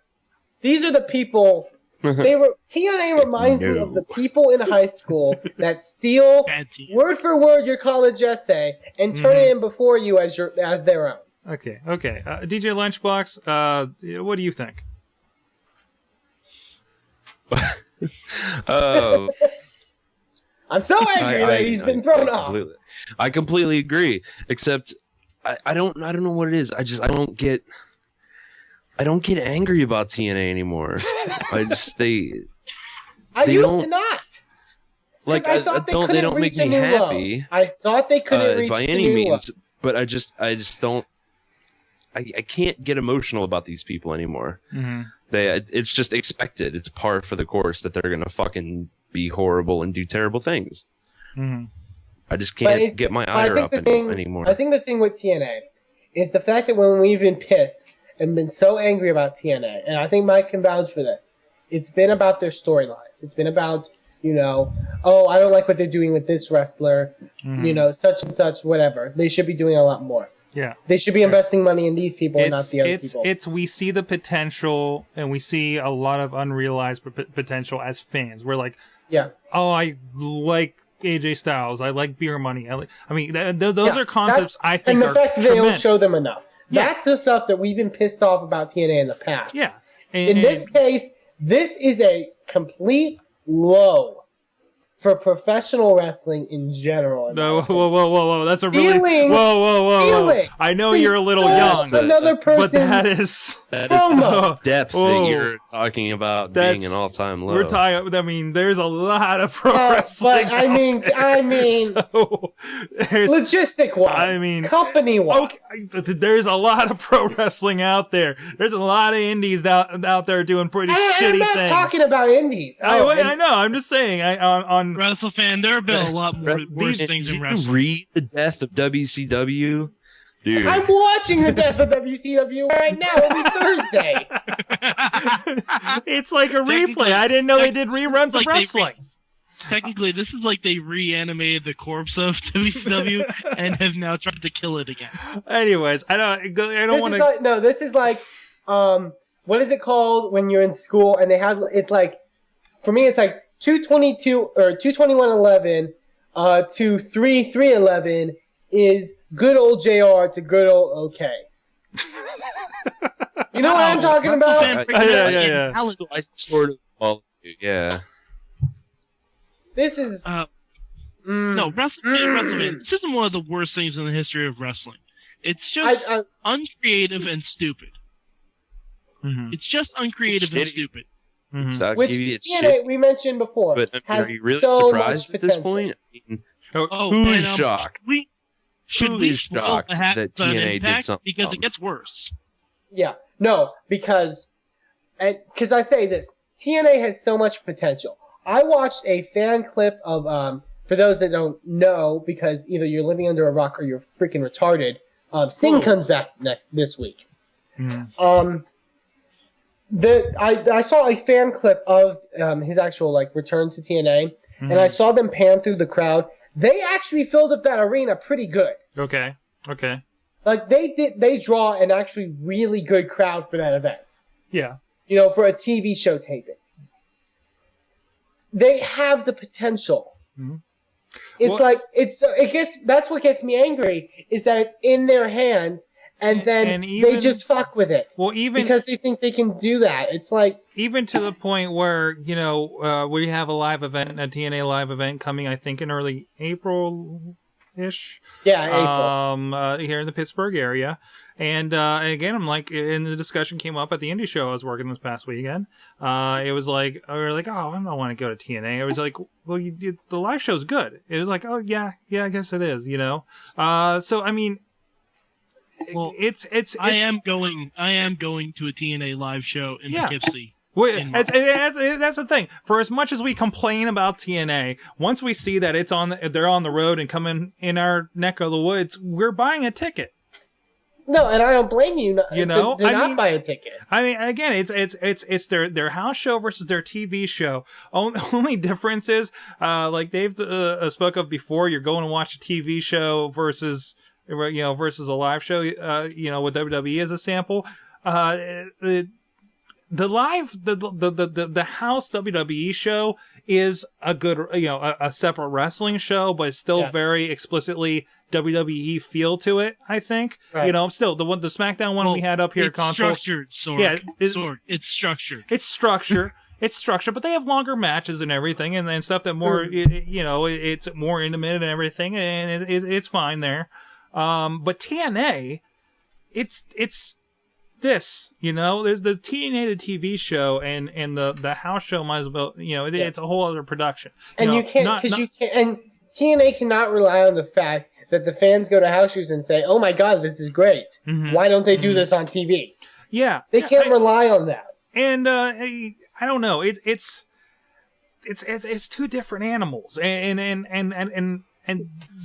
I don't think we complain about Vince Russo as a writer or whoever else is in charge or has input creatively there. I don't think have any input on these outside factors like the global impacts. And I haven't watched the new Global Impact. I saw they mentioned in the online video of it that it was on later that night. Mm-hmm. Right? Did anybody watch that even?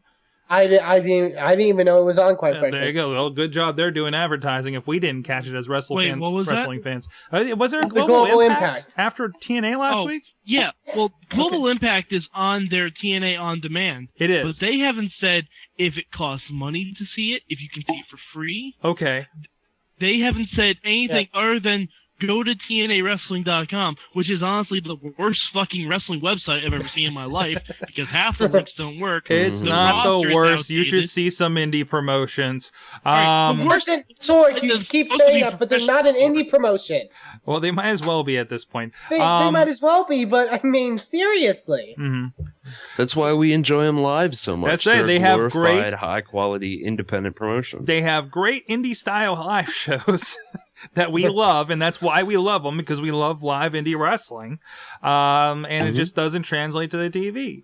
You know, I mean, it's... Well, no, because because Okay, in that case, my show- goal to fix this is, I know they're about to stop being on HDNet. Switch the time slots between ROH and TNA. Put ROH on Spike TV and have TNA on HDNet. But, you know, no, but I think well, that could be interesting, but I think also I'm not your saying, problem... and I'm not saying it's going to happen ever. I don't think it's going to but- work. I don't think a Ring of Honor as a product is hits the right audience as True. Spike TV would want. But if we want to talk about the you fact, did, you know, you know what? You know, I take that back, because how much? Well, look at UFC. How much have they played up the character and everything of UFC? And that's Right. and then that's how they've packaged it right alongside professional wrestling. They did it originally with Monday Night Raw being on Spike TV, new TNN, whatever. And now they're doing the same thing to the lesser effect of it rubbing off on TNA Impact. And you already have HDNet, where Ring of Honor was packaged pretty much in the same style as the MMA on that network. You know, it was very, I don't want to say no frills, but it was very just forward sports. You know, straightforward. Right. This is a sport network on the upper tier. You know, this is like an ESPN4 that carries lots of MMA and this wrestling promotion. And it's like when Beach Babes after TNA 12 was on Fox Sports Net. Yeah. I mean,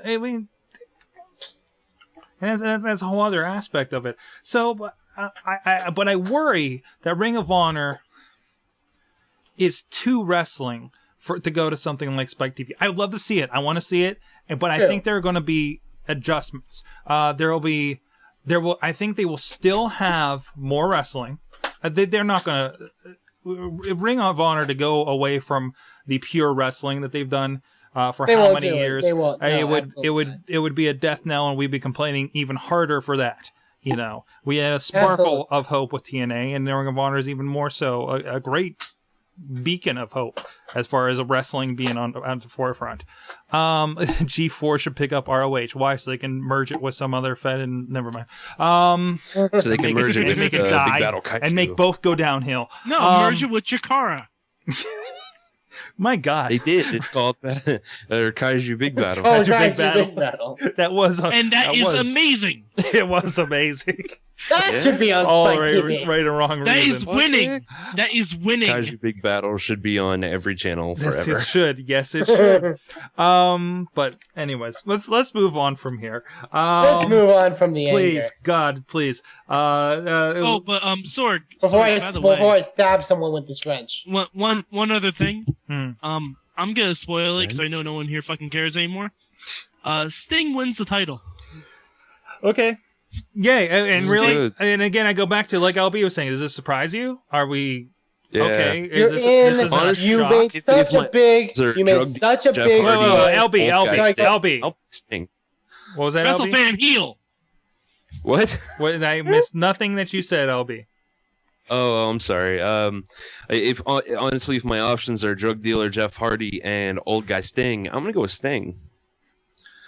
I'm sorry. I have one more. That's the second. That's the thing. I don't know what I hate most: drug dealer Sting, or drug dealer Jeff Hardy, or world champion that can't walk. I have one more analogy for you, and I think this is for you, LB. As I'm watching the Charlie Sheen stuff, since that has been such a long-standing topic on this episode. He just tweeted a new picture. I don't care. I don't care. Is that? Yeah. Okay. I don't care. You should care. But as I'm watching this interview from yesterday's Today Show on YouTube, I can't help but think back. Okay, CBS let you go because you're a bad influence and need to clean up and be a better example to represent their company. Hardy. Yeah. Okay. I just want to leave you with that. If anybody has any immediate comments, My only thing, and I'm just gonna real quickly, and then I'm done. You had Mr. Anderson beat Hardy for the title. Then you made such a quick ploy to give Hardy the championship back. Mm-hmm. And then you go to his hometown and you have him lose the title again. Why? And then Riz, at least he doesn't paint his face for Charlie Sheen. They both paint their Yet. I think he thinks Yet. Charlie Sheen doesn't paint his face. He should. It would be a lot more better than those two. One of his goddesses paints it for him. Okay, anyways, moving on. I want to skip the other rant-filled topic here. Good news. The fuck? Hall of Fame. What? Bullet Bob Armstrong. The one about your childhood dying. Oh, no, that's later. No. That's later. I just saw the picture that Charlie Sheen just tweeted. Yes, it's awesome. Oh, I really hope he did that himself. This is incredible. It's a cake with an Oscar on it. Okay, Sorry, I wasn't gonna With rant his about that. face on it. Sheen.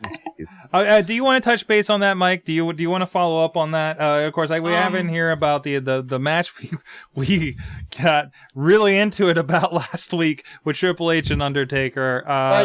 Mike, has it happened yet? Has it happened? Well, no. Did he slam him? Did he slam him? Did he slam him? WrestleFan, heel. WrestleFan. The only thing that bugs me about it is everyone seems to forget that Triple H already lost to The Undertaker at WrestleMania. Yeah. And not only did Triple H not bring that up, which he should have. Yeah. There was also nothing about The Undertaker retiring his best friend or anything like that. It was literally, hey, we've both been here a really long time. Yeah. And neither of us have any motivation. So let's fight each other. So basically, well, I think you can look at it. It's still something he hasn't accomplished yet. I think that mentality works with it. No one's accomplished it. What? No one's accomplished it. Yeah. One's beaten But no, Triple H. specifically Triple H, as a person who has accomplished so much, says, I haven't accomplished this. And I think it's like he's taking it. And as far as the reference to Shawn Michaels, yeah, I think his interview covered that. And we have several weeks of build. I mean, don't look for all the answers right up front like this. We have several weeks. When I'd almost guarantee we're not going to get any more answers. Well, you got more answers than you did last week, didn't you? Dude, it No was matter hard not. what happens, The only way to get less answers was to have neither of them on the show. Chachi? no matter what happens, he's not going to be happy about this.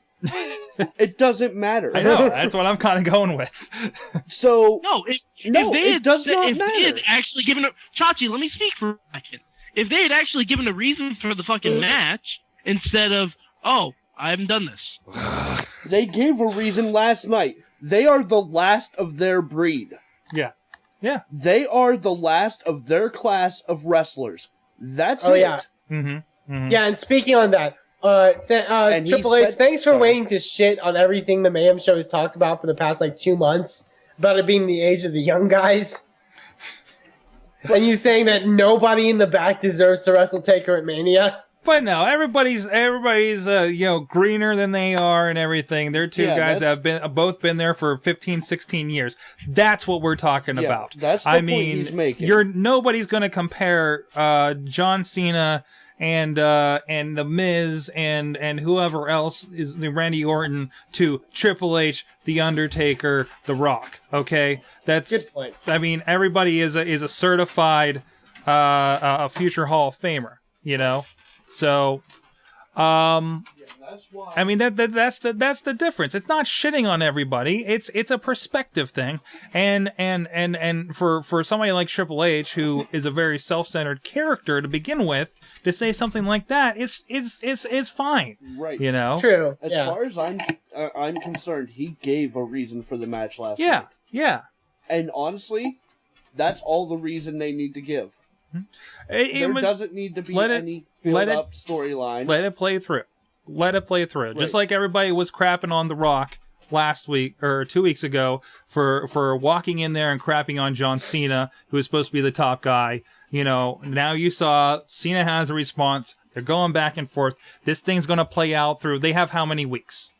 Right.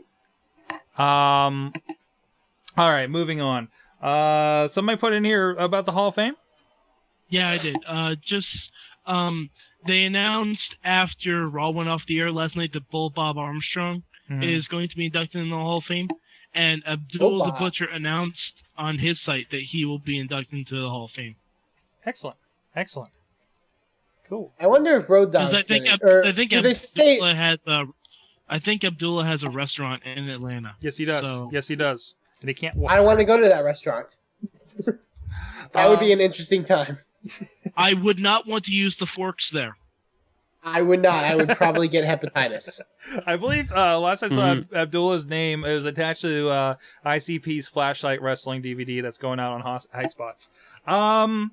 Also, I kept getting my mother messaged me on Facebook today to let me know that a wrestler was on Dancing with the Stars last night. My mom texted me last night. Yeah. So Chris Jericho, thanks for getting my mom's attention. He's of course on there with, of course, us, being a based in Pittsburgh show for the most part. Heinz Ward of the Steelers, of the AFC champion Steelers. So that could be fun. So I might actually have to try to pick up. I didn't even watch Steve Wozniak when he was on there, but I didn't watch Stacy Keibler when she was on That's there. I'm true. not gonna watch Chris Jericho. All I have to say is that iJustine was robbed. What? Oh, she did audition for Dancing with the Stars. She was auditioning. Yeah. Well, so is Shelly Martinez, but who cares about Shelly Martinez? She like nobody. Yeah, that is the most annoying bitch ever on Twitter. Fuck her in the mouth. All right, I'm sick of her goddamn inspirational quote retweets. All right, you can take your inspirational tweets and shove them up your tight little asshole. All right. You really think that asshole's tight? All right. And also, hey, friend of the show. I wasn't going to say it. Friend of the show, M Dog was apparently leaked by Sean Morley, I think it was, that he'll be a trainee on Tough Enough. Yes. And in contrast, Austin Aries has a video about how he wasn't picked for Tough Enough. You know what? Austin Aries has more experience than 80% of the WWE roster. That's true. What they're doing is they're not putting together this isn't NXT. This isn't guys who are in developmental or something like that who are just looking for a roster spot. These are supposedly supposed to be guys that are rookies, legitimate rookies that are looking to be trained, like Miss USA. Yeah. And M-Dog is still a fairly young talent. So he's just a young guy in general. He's a young guy, but he's been doing it for 10 years. True. And I mean, but it's like we mentioned last week on the Mayhem show. WWE always has that different style. Yeah. That's going to be something. But then again, like how much of his career was from the Backyard Wrestling DVDs? Well, I'll take that back because according to the interview I listened to of him with Cole Cabana, those Backyard Wrestling DVDs were all like 3 matches that they kept reusing or something. So there's that. So I think it'll be interesting. I'm happy if he is in it and that's all true. He got a break, M Dog, and I hope he makes the most of it. If nothing else, get some great TV exposure. That's more than I think. Wasn't he on XPW? Not XPW. He was on WSX. Yes. No, he was also in XPW. He was in, of course. Wasn't he in TNA for a brief time? He was there for a cup of coffee, like probably back when they actually had the X Division. When they had like pay-per-views weekly instead of the show, when they first started. I think he was through there. Yeah. Oh, so was CM Punk. Because I almost distinctly remember seeing him on my Best of the X Division DVD. Tremendous. And Mystico signs with WWE. We got another Mexican in there. I was just, somebody was just asking me about Rey Mysterio the other day, and I was like, well, they're keeping one Mexican around for that, Hispanic demographic for the most part. And now Sorg. Oh, sorry. Oh, no. I was saying, and now it looks like they're expanding it and actually getting somebody who's supposed to be pretty cool. I guess they're importing a lot from Mexico. Del Rio, this guy. What's going on there? Mike, you got a comment? I think this is going to be the start of Rey Mysterio's heel turn. You think? Well, now he has somebody else to be heel against. He has someone else to be heel against. Mm-hmm. And I really honestly think that Rey Mysterio could lose his mask in WWE. There's a good chance of it. I think they could build up to a WrestleMania match next year between him and Sin Cara, mask versus mask. Yeah, Sin Cara. Let's clarify. Rey Mysterio's already been unmasked before in WCW. Yeah, and they've teased it and almost had it happen a few times here in WWE. I think for Cody Rhodes pulled off his mask on SmackDown. Okay, Cody Rhodes knocked him out and ripped off his mask. Okay, and again, we're going back to audiences for the general WWE audience. This is new. This is new to them. Don't think that these people watch WCW. There are 12-year-old kids that Rey Mysterio is the biggest thing in the world. 5-year-old kids that Mysterio is the biggest thing in the world. They don't know about the Filthy Animals. So I don't think anyone watched WCW. So I tried. So that's pretty cool. I don't want to get into. I miss Tigress. I don't want to get into this rant. We'll move that to next week. The All-Stars game, WWE All-Stars game, is announced. It's weird because it's half recent and half Legends. I want this game. And WrestleFans I'm all buying about it just because Macho Man's in it. Fuck yeah. Macho Man's in it. Miz, Taker, Drew McIntyre, Swagger, Edge, King, Kofi. Then we got Andre, Brett, Eddie Guerrero. That's cool. They put him in as a legend. Hogan, Roberts, Randy Savage, Roddy Piper, Sergeant Slaughter, Kurt Hennig, The Rock, Mr. Perfect, yes, Jimmy Snuka, Steamboat Warrior, Ultimate Warrior. Hey. The Legion of Doom is going to be downloadable. Yeah. So are both Ted DiBiase's. Dusty and Cody Rhodes. The Big Boss Man. Man, Goldust got stiffed on this one. R-Truth is going to be downloadable. The fact that Big Boss Man is going to be in this is so exciting. Michael Hayes, Jerry Lawler, Chris Jericho, Big Boss Man. Man, that's awesome. I hope Michael Hayes blurts obscenities. Non-playable characters, Jim Ross, The Fink, and Paul Bearer. Love it. Yes. Love it. That is going to be... the commentary will be done by JR and the King. Nice. No Michael Cole on this video game, That folks. is super fan service in video game form, and I look forward to it. Excellent. Also, did you know that March is Women's History Month? Yes. Was this? I mean, you work for it. I'm sure the flyers are up because I got an email today about it being Women's Month from WWE. Because when I think people that respect women, I think the WWE divas. I think of Kelly. I with think a little Kelly bedazzled thing. What the hell is this? A bracelet they're pimping here? Oh, and of course the featured items under her. Undertaker and Sheamus merchandise. Sheamus is under her? What? Sheamus is a woman. Sheamus is under Kelly. I just thought that was interesting. Also, I found the WWE email list has been interesting as of late because they also are offering Android phone service. If you can sign up through them, I think you would get some wallpapers or ringtones or some crap like that. So there you go. Other than that, yeah, I got some items about Hulk Hogan killing my childhood dreams once again, but I think we'll get to those next week. Guys, it's time to learn what you learned. Whoa, Jesus. We gotta get out of here. Talk about Raw. Raw? What happened on Raw last? Nothing! All right, moving on. No, we addressed...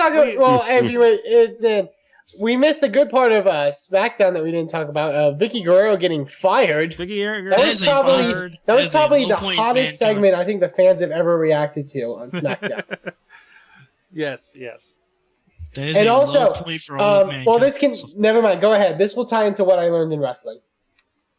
Okay. Does anybody else have any other items from the week they want to get in here real quick? No. Why are you all sad? Yeah. What are you... What? Nothing rant filled. We don't have the time for it. Miz tweeted live during a match on Raw. It was pretty awesome. Okay, you're right. I found this today because I was watching the replay of Raw from last night today, and I'm like, he just tweeted that picture from the cage, and it is up there on his Twitter. It is a fantastic picture. It is on the internet. He tweeted all when he was commentating. Wow. Now you guys watched it live last night. Did that tweet actually came out with that picture? Like it did. It really. Later. Well, I don't remember the picture, but I remember him tweeting some stuff about Cena and that he's going to be respected now in a couple minutes. I think the picture just came a little bit later because of the service he used. Okay. But Okay. Yeah, he's using a BlackBerry. From the fact that he threw Alex Riley used it as a weapon. I've never seen a BlackBerry used as a weapon before. I do like that he was complaining about John Cena breaking his BlackBerry today on Twitter and asking if he should go iPhone. So I think he mentioned Verizon iPhone or something like that, and he's crowdsourcing. So when you're famous like that, you can crowdsource that kind of stuff. Pretty good. Fantastic. Anything else, guys? no, I think we can get to the learning thing. All right, the learning. Let's go. I know you got one there, WrestleFan. What'd you learn from wrestling this week? Well, I learned in wrestling this week that kind of reiterated from what we learned I sort of learned last week. Booker T is hilarious because Vicky lost the mixed tag match, which forced her to get fired. She then proceeded to beg for her job to the cameraman, to like the referee at ringside. Then she went to beg it to Booker T, who was laughing his ass off. And Vicky coming up to her, and Booker T responding, going, "What do you want? What do you want, girl?" It was they say Michael Cole's the voice of the WWE. Booker T is the true voice. I think of the WWE. What you're looking for, WrestleFan, is that Booker T is the flavor of the WWE. He got the flavor. I'm not from Wexford. I'm good. Mad Mike, what did you learn from wrestling this week? I learned two things this week. One, I learned that The Rock's promos are way better live in the arena and not pre-taped, because his promo last night kind of sucked. And really? The second thing yes, it sucked, WrestleFan. I thought it was okay. I don't care. No, it was bad. It was bad considering what the rap Cena wrote. Cena is still winning the war of words, in my opinion. What? Because he has to mention poop every time he does an interview. Yeah. And plus the fact that, and I'm not lying, because he did it for like 3 weeks in a row. Yeah, well, I mean, I know it's probably a storyline reason, but The Rock proves Cena's point by not actually showing up on Raw. Like our interviewee tonight said, Dave Lagana, he was very upset for the people in Buffalo who paid to see The Rock and were forced to watch television. I will say, whatever you think about the promo, I like the lighting thing when he did the millions and millions, and when he mentioned about energy. The energy coursing through the crowd. Okay. And how them saying millions would turn the lights on in the arena. Watching it, one of the great things about The Rock is his interaction with the crowd and playing off the crowd. You don't get that in video. Okay? You definitely get a bit missing. Even watching it on TV, it's not his interaction with the crowd. It feels cheap. It was an interesting comeback. But other than that, man, I don't know. And from the way it's looking, it looks like he will be there next week, right? No, I doubt it. I wouldn't be surprised. He said the next time he's there. He said next time he's there live. Yeah. Let me see. Where are they at next week? Yeah, unless it's in his backyard, I guess. Because I honestly, I don't blame him for not going to Buffalo, to be perfectly honest. Seriously, it's Buffalo. Come on. DJ Lunchbox. And the second... yes. Wait, I learned all right, another thing. Sorry. The Bella Twins' new gimmick is that they are the evil twins from Machete and Grindhouse. All right. Yeah, why are they getting a push? Because what else? No, because they're heels and it works. Yeah. Although I missed the advantage of them switching in the middle of a battle royal. Well, no, it's because the referee's back was turned. What happened was, I think it was Gail that was last in the ring. She eliminated Nikki Bella, but Brie came in the other side and threw Gail over the top, Gail outside of the ring as the ref turned around. Okay. It's like the Stone Cold Steve Austin thing when he won the Royal Rumble the first time. Except there's two of him. Got it. DJ Lunchbox, what'd you learn from wrestling this week? I learned a couple of things. One, TNA just doesn't make me emotional anymore. I just, I don't give a shit. And two, I've got magic and I've got poetry in my fingertips, you know? Most of the time, and this includes naps, I'm an F-18, bro. People are mystified with this odyssey that refuses to quit calling itself Charlie Sheen. Oh, wait. Can't process it. Losers. Winning. Bye-bye. Wow. Wow. Your face will melt off and your children will weep over your exploded body. And from the chat room. That's right. Bobby FJ Town learned that I want him to write shorter emails. Riz learned that I would have done with my fire-breathing fist, destroy the TNA production truck, winning. And Bobby FJ Town also learned that Sin Cara is Spanish for Cyber Batman. Yes, he mentioned before that his mask looks like Cyber Batman. So I also Sin learned Cara that I is have a really Terry 10,000-year-old brain in the boogers of a 7-year-old. WrestleFan. No. Okay, what happened just now, WrestleFan? I said I have a 10,000-year-old brain in the boogers of a 7-year-old. Oh, jeez, Mike. I was just going to ask if Sin Cara is really Terry McGinnis. That's all. Ooh. Because he's Cyber Batman. Ooh. Sorg, what did you learn this week? What did I learn? Oh, crap. I learned that's really hard to get a lot of your wrestling in when you have a lot of bookings over the weekend and next week. And yeah, geez, guys, Raw. Okay.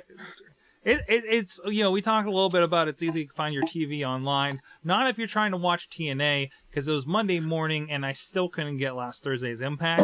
That's kind of annoying for something time sensitive like Impact. But I guess when you tape all of your stuff like 4 episodes at a time, they're not really worried about being time sensitive. And Raw is just a pain in the butt, Even though I there's not really any reason to watch Raw not live because you're not going to get the feeling like we talked about. There's just something more to that. It's an institution at this point. But yeah. So taped Raw, even on your DVR or whatever else you find it, no, it doesn't work. It doesn't work at all. So, well, guys, on that note, is there anything else I'm missing? Are we good? Are we sure we're good? I think we are good. All right, guys. This has been your Wrestling Mayhem show. Oh, man. Thank you very much, Dave Lagana, for joining us. iwantwrestling.com. Please check that out. And please, good times at WrestlingMayhemShow.com or 412-206 WMS09670 and at Mayhem Show. Join us. Vote for the Mayhemies. Join us. Vote for Mayhemies. Vote for Mayhemies. We'll have that stuff up there shortly. And for WrestleFan, Shachi, DJ Lunchbox, and the maddest of mics, this is Sorgatron. We'll see you guys next week.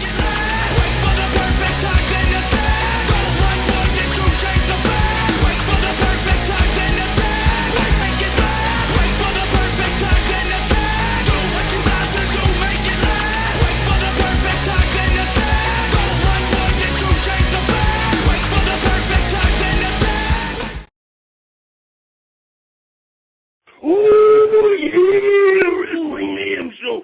It's your favorite friend, the Macho Man Randy Savage, the Macho Madness, and Michael. And I bumped into the Prince Magus walking down the streets of New York. Living up to the King Magus, the royalty of Magus. He's not good at imitating me yet. No, he's not. No imitations. Nothing but originality as the original Magus rises to the top, the cream of the crop. Hey, no, you're stealing my gimmicks, man. I'm the cream of the crop. I rise to the top. No one can be stopped because I'm on the top. Yeah. Living these things, but at the highest levels of everything that could be established. The highest accomplishments that can be reached behind our forest of gold. Sorry, you're saying you're at the apex of the Magus, yeah. But the Magus and the Michael reach the top of that mountain. Oh yeah, man. We push that driver of the plane down into a nosedive. Hulk Hogan.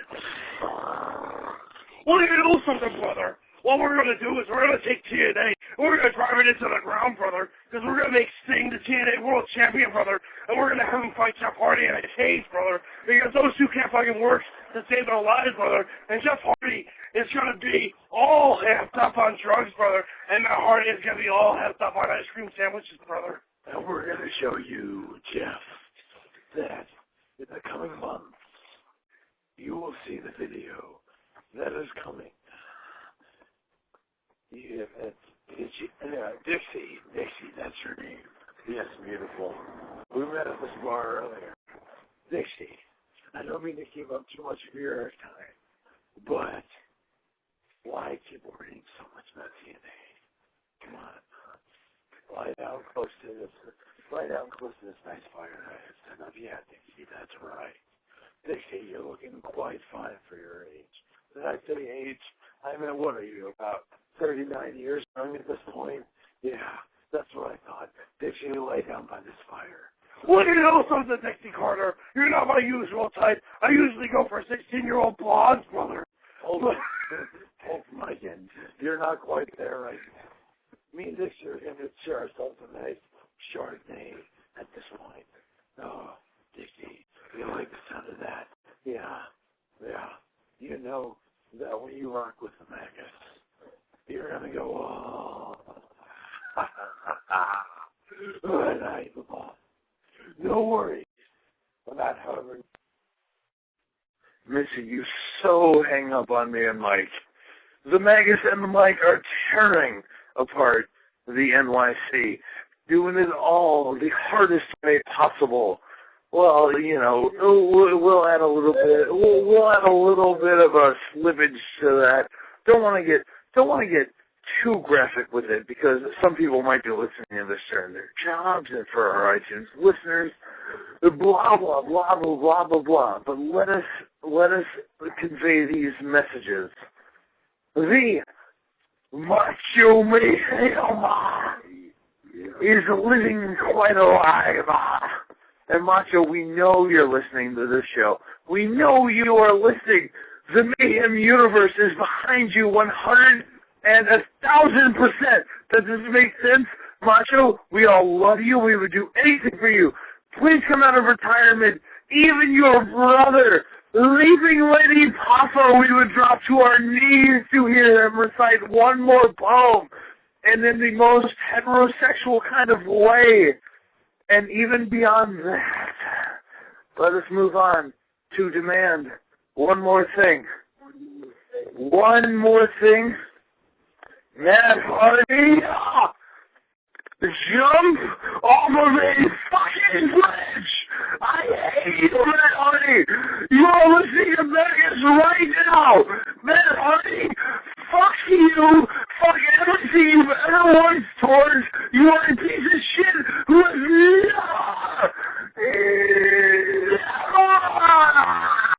you're a piece of shit in your entire life, and you can fucking blow me, and I would still not give a shit if you lived or died, because you suck, and you've never been an ounce of talent. Michael Hayes lived vicariously through you, because he did so much coke, he thought the Fabulous Reapers were the best of all time, and they're great. Don't get me wrong, Matt Hardy, you can blow me, but you made Rebby Sky leave a great guy who's a great friend of mine. He is one of my best friends out on the East Coast, and you pulled that shit. You know what? The highest you've ever gotten in your career was when your girl fucked another guy. So fuck you. You can eat shit and die, Matt Hardy. Fucking shovel down some more mozzarella sticks and suck my dick. Bam! Bitch! Done. It goes quick, but I know we're not supposed to leave more than one message. This is Vigilant Magus. One more time in the company of the maddest of Michaels. And we have to say, Matt Hardy, go finger blast yourself with sandpaper. By all means. How about you go shovel down some more mozzarella sticks and tell us how much you're having trouble maintaining your weight? How about that? How about you cry a little bit more and make yourself a bit of a victim? Yep, you heard it here first. The Mayhem Show, Magus and Mike. Take it easy, motherfuckers. Done. That's all I needed to do. Oh, it's still going. Ha ha ha. Fuck the droid, too, because I can't figure out how to hang up a call. Hey, Mayhem Show. I've just been so busy that I didn't have time to send a recap of the show. And Sword probably won't even put this on the website, so why am I bothering? Because I know he doesn't listen to this stuff before the show. But the gospel needs to be sang. I mean, seriously, I'm not going to apologize for going off on Mad Mike and DJ Lunchbox. I mean, Mike in particular, because you keep bitching about this stuff, and there are alternatives everywhere. And it's not that hard. I mean, you have ROH Video Wire where you can get good promos, the great promos. I mean, you can find, there's the Chinese equivalent of YouTube has just indie wrestling nirvana. Yeah, you don't have time for it. Well, you know what you do? You stop watching the crap that you complain about, and that will give you all the time in the world. But anyway, man, the show was freaking awesome. Of course, the main event, the six-man tag, Haas, Benjamin, and Davey versus the Kings of Wrestling and Roddy. Man, of course that was great. But I got to tell you, my two favorite matches were in the first half of the show.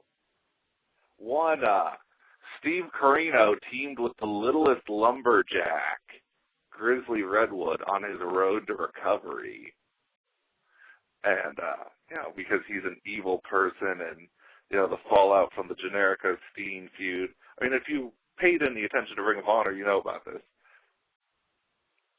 And Corino put Grizzly over for being an inspiration, all of his health problems when he was a child. The guy shouldn't be alive right now, let alone in a wrestling ring. And I tried to start a chant that I thought would be pretty cool.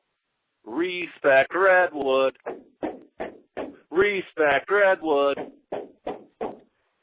Well, the crowd at Ring of Honor didn't like that one. But I did get my buddy Trent that I went to the show with. He's more of an observer. He does not engage much at that kind of stuff, sporting events and such. But I got him to chant with me, so that was fun. And at one point, Corino said to the Bravados, who they fought, "Well, your grandmother would be ashamed of you." And the Bravados just went and whooped ass, and the crowd, they wanted to chant. They just wanted to chant some more vulgar chants. It was fun. And then another one, there was a four-way with Colt Cabana versus Rhett Titus versus Andy Right Leg Ridge. I'm back. Anyway, there was a four-way, Titus, Colt Cabana, Ridge, and Mikey Mondo from OVW. Mikey of the Spirit Squad. And at the beginning, people were throwing streamers, and one of the streamers hit Colt square in the head, to which Colt sold like it was a gunshot. The ref, Satchel Ass, goes to check on Colt, and Colt gives the ref a loving embrace for his concern. Then Colt throws his towel at a fan. The fan gets hit in the head, and he sells it like it's a gunshot. So, and that was a funny thing. But overall, I gotta say, the show was freaking great. I mean, I know everybody has a life. I mean, hey, I'm one guy with a blue collar job, supporting two people right now while my girl's in school. And somehow, some way, I managed to go from the frozen tundra of Northeast Ohio to Dayton, Ohio, where once we got out of Canton, the weather was fine. And, hey, again, going back to Mike, I mean, you were able to get the time and finances to go to Pittsburgh for the 5th anniversary of the Mayhem show. But, I mean, you can't go freaking, well, no, you know what? No, I'm not getting on, because there's more glorious news to report on. My paragon of virtue, Johnny Gargano, right now is on tour with Dragon Gate USA. If you could listen to For the Love of Wrestling, he did an interview where it's really cool. He talks about how, you know, he's kind of mirroring the path that Chris Jericho took. Like, I mean, Jericho's schedule and Johnny's schedule for this tour are the exact same. When Jericho first debuted in Japan, he started and ended in the same cities and so does Johnny. I mean, that's kind of cool. Because, I mean, it's pretty obvious Johnny's, patterned his career after Jericho. And you get a sneak peek, you get to listen to the Ronin theme song. I mean, that's another thing, though, like, do I have to personally send you stuff? Because there's so much stuff you could use that'd be great fodder for the show. I mean, in Chikara, and I started to send this, but Facebook was acting up. I mean, in Chikara, they turn, you know, the Assyrian portal turns Jonathan Gresham into from an aspiring young wrestler to a jive-talking, soul-dancing Egyptian. How the hell is that not great fodder for the show?